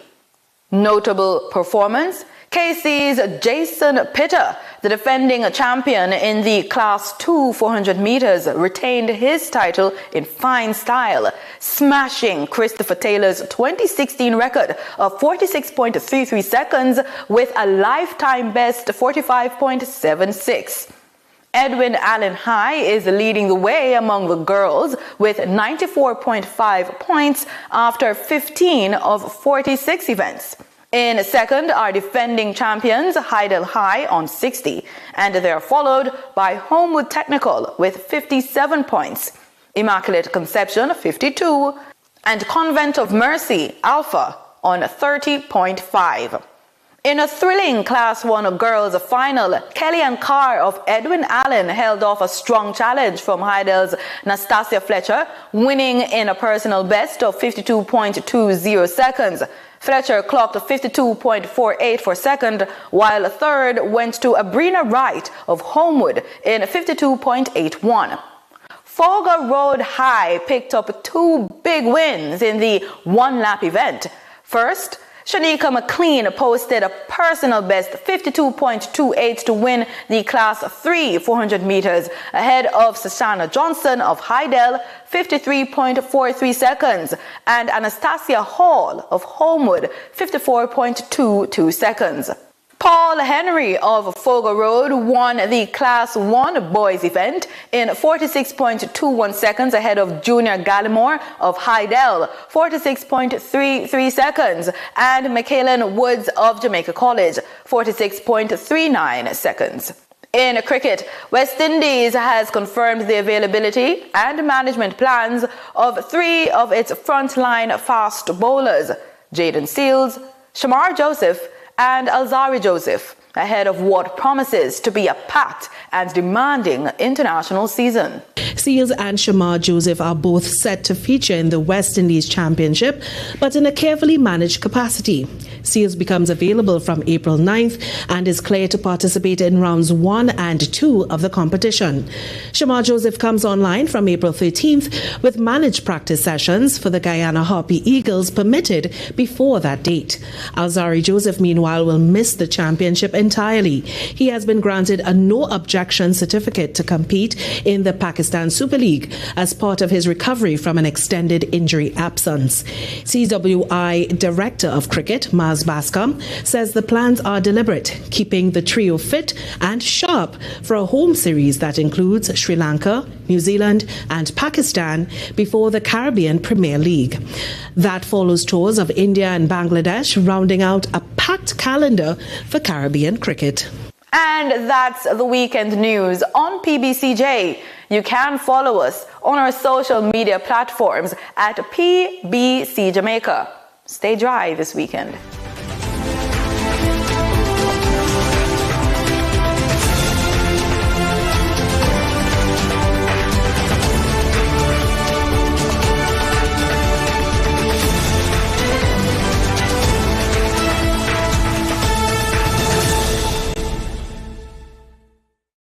In a world full of noise, it's easy to miss what really matters.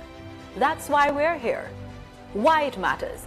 Discussions that break down the issues you didn't know you needed to know. The stories overshadowed. The facts you were never told. And the topics too important to ignore. Credible, clear, connected to your life. If you've ever wondered what's really going on and why should you care, this is the show for you. Why It Matters. Because understanding the world, our world, starts with asking the right questions and getting the answers from the right people. Why It Matters. Only on PBCJ, the People's Station.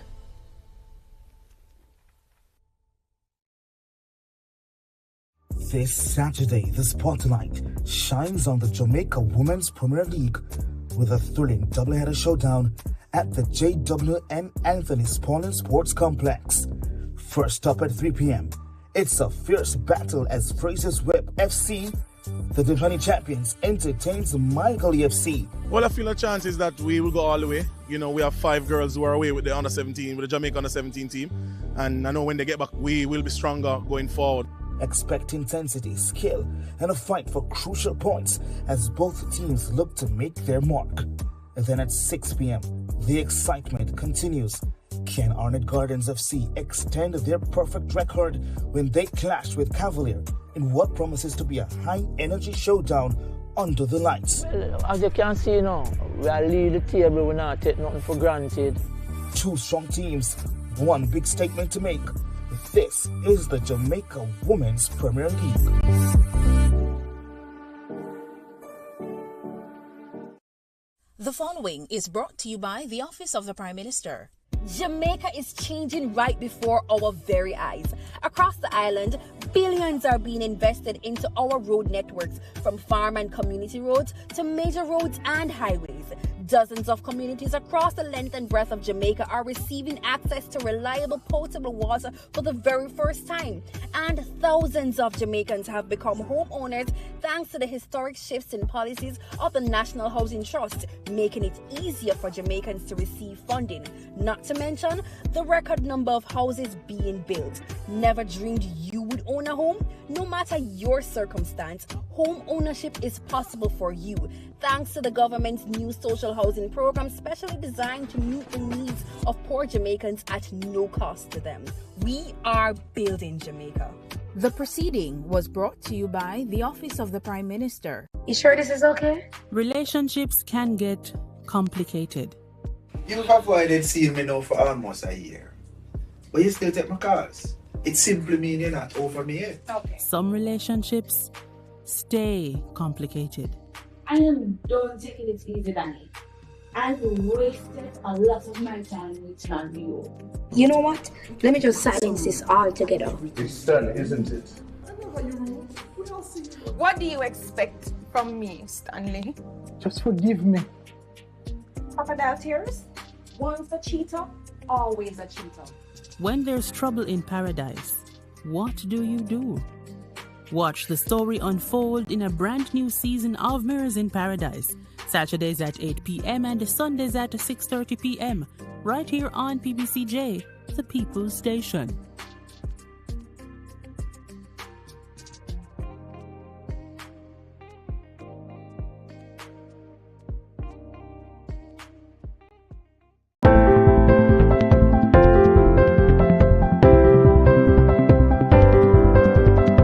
For our funded and focused feature, you can grow your business with government contracts if you're willing to follow the process.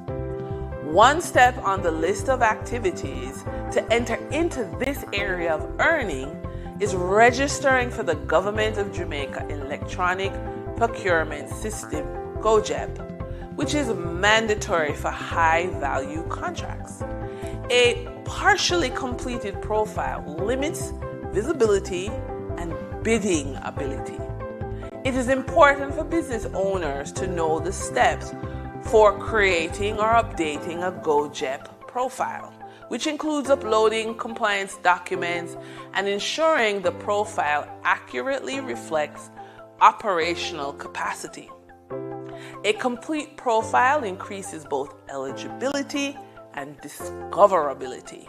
As an example, our client Trevon, who owns a solar installation business, created a GOJEP account but left sections incomplete.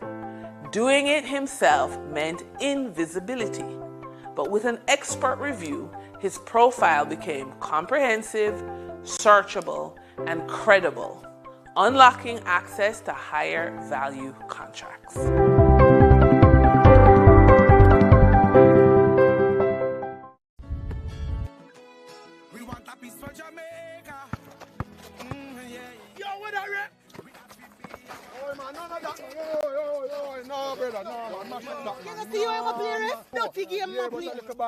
No, I said, person, you come from, brother, I want to live good, man. I want to live good, Bridging. No shake hand, I can play a little ball, Bridging. Really have to shake hand? Yeah, man, and no badness, Bridging. Just live good, man.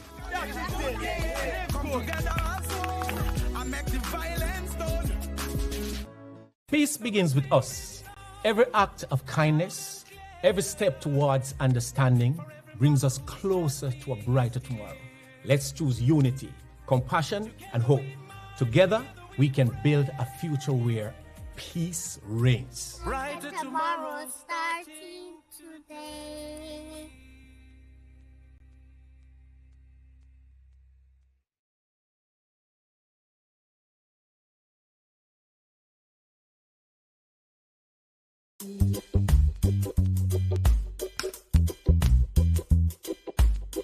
From seed to sail, Jamaica's future grows through innovation. Introducing Export Jamaica, a global market intelligence and compliance gateway that connects your effort with global opportunities and makes international trade easier, safer, and more convenient for Jamaican businesses. Powered by the Jamaica Trade Board Limited, Export Jamaica is designed to position your products competitively and guide you through international trade. Find high-demand international markets. Gain access to trade analytics that guide your business decisions. Identify and engage with potential buyers. Know your costs up front. Trade confidently. And keep your exports safe and secure. Through Export Jamaica, you can discover all there is to know about exporting and grow your business sustainably. From the processing of your goods, to packaging and shipping, to seeing your products reach international shelves and enjoyed by customers abroad, Export Jamaica provides the market intelligence and insights behind each step, helping you identify demand, understand export pathways, and unlock financial growth. Say hello to a prosperous future. Visit tradeboard.gov.jm/Export Jamaica to sign up today. Expanding Jamaica's reach, empowering our people.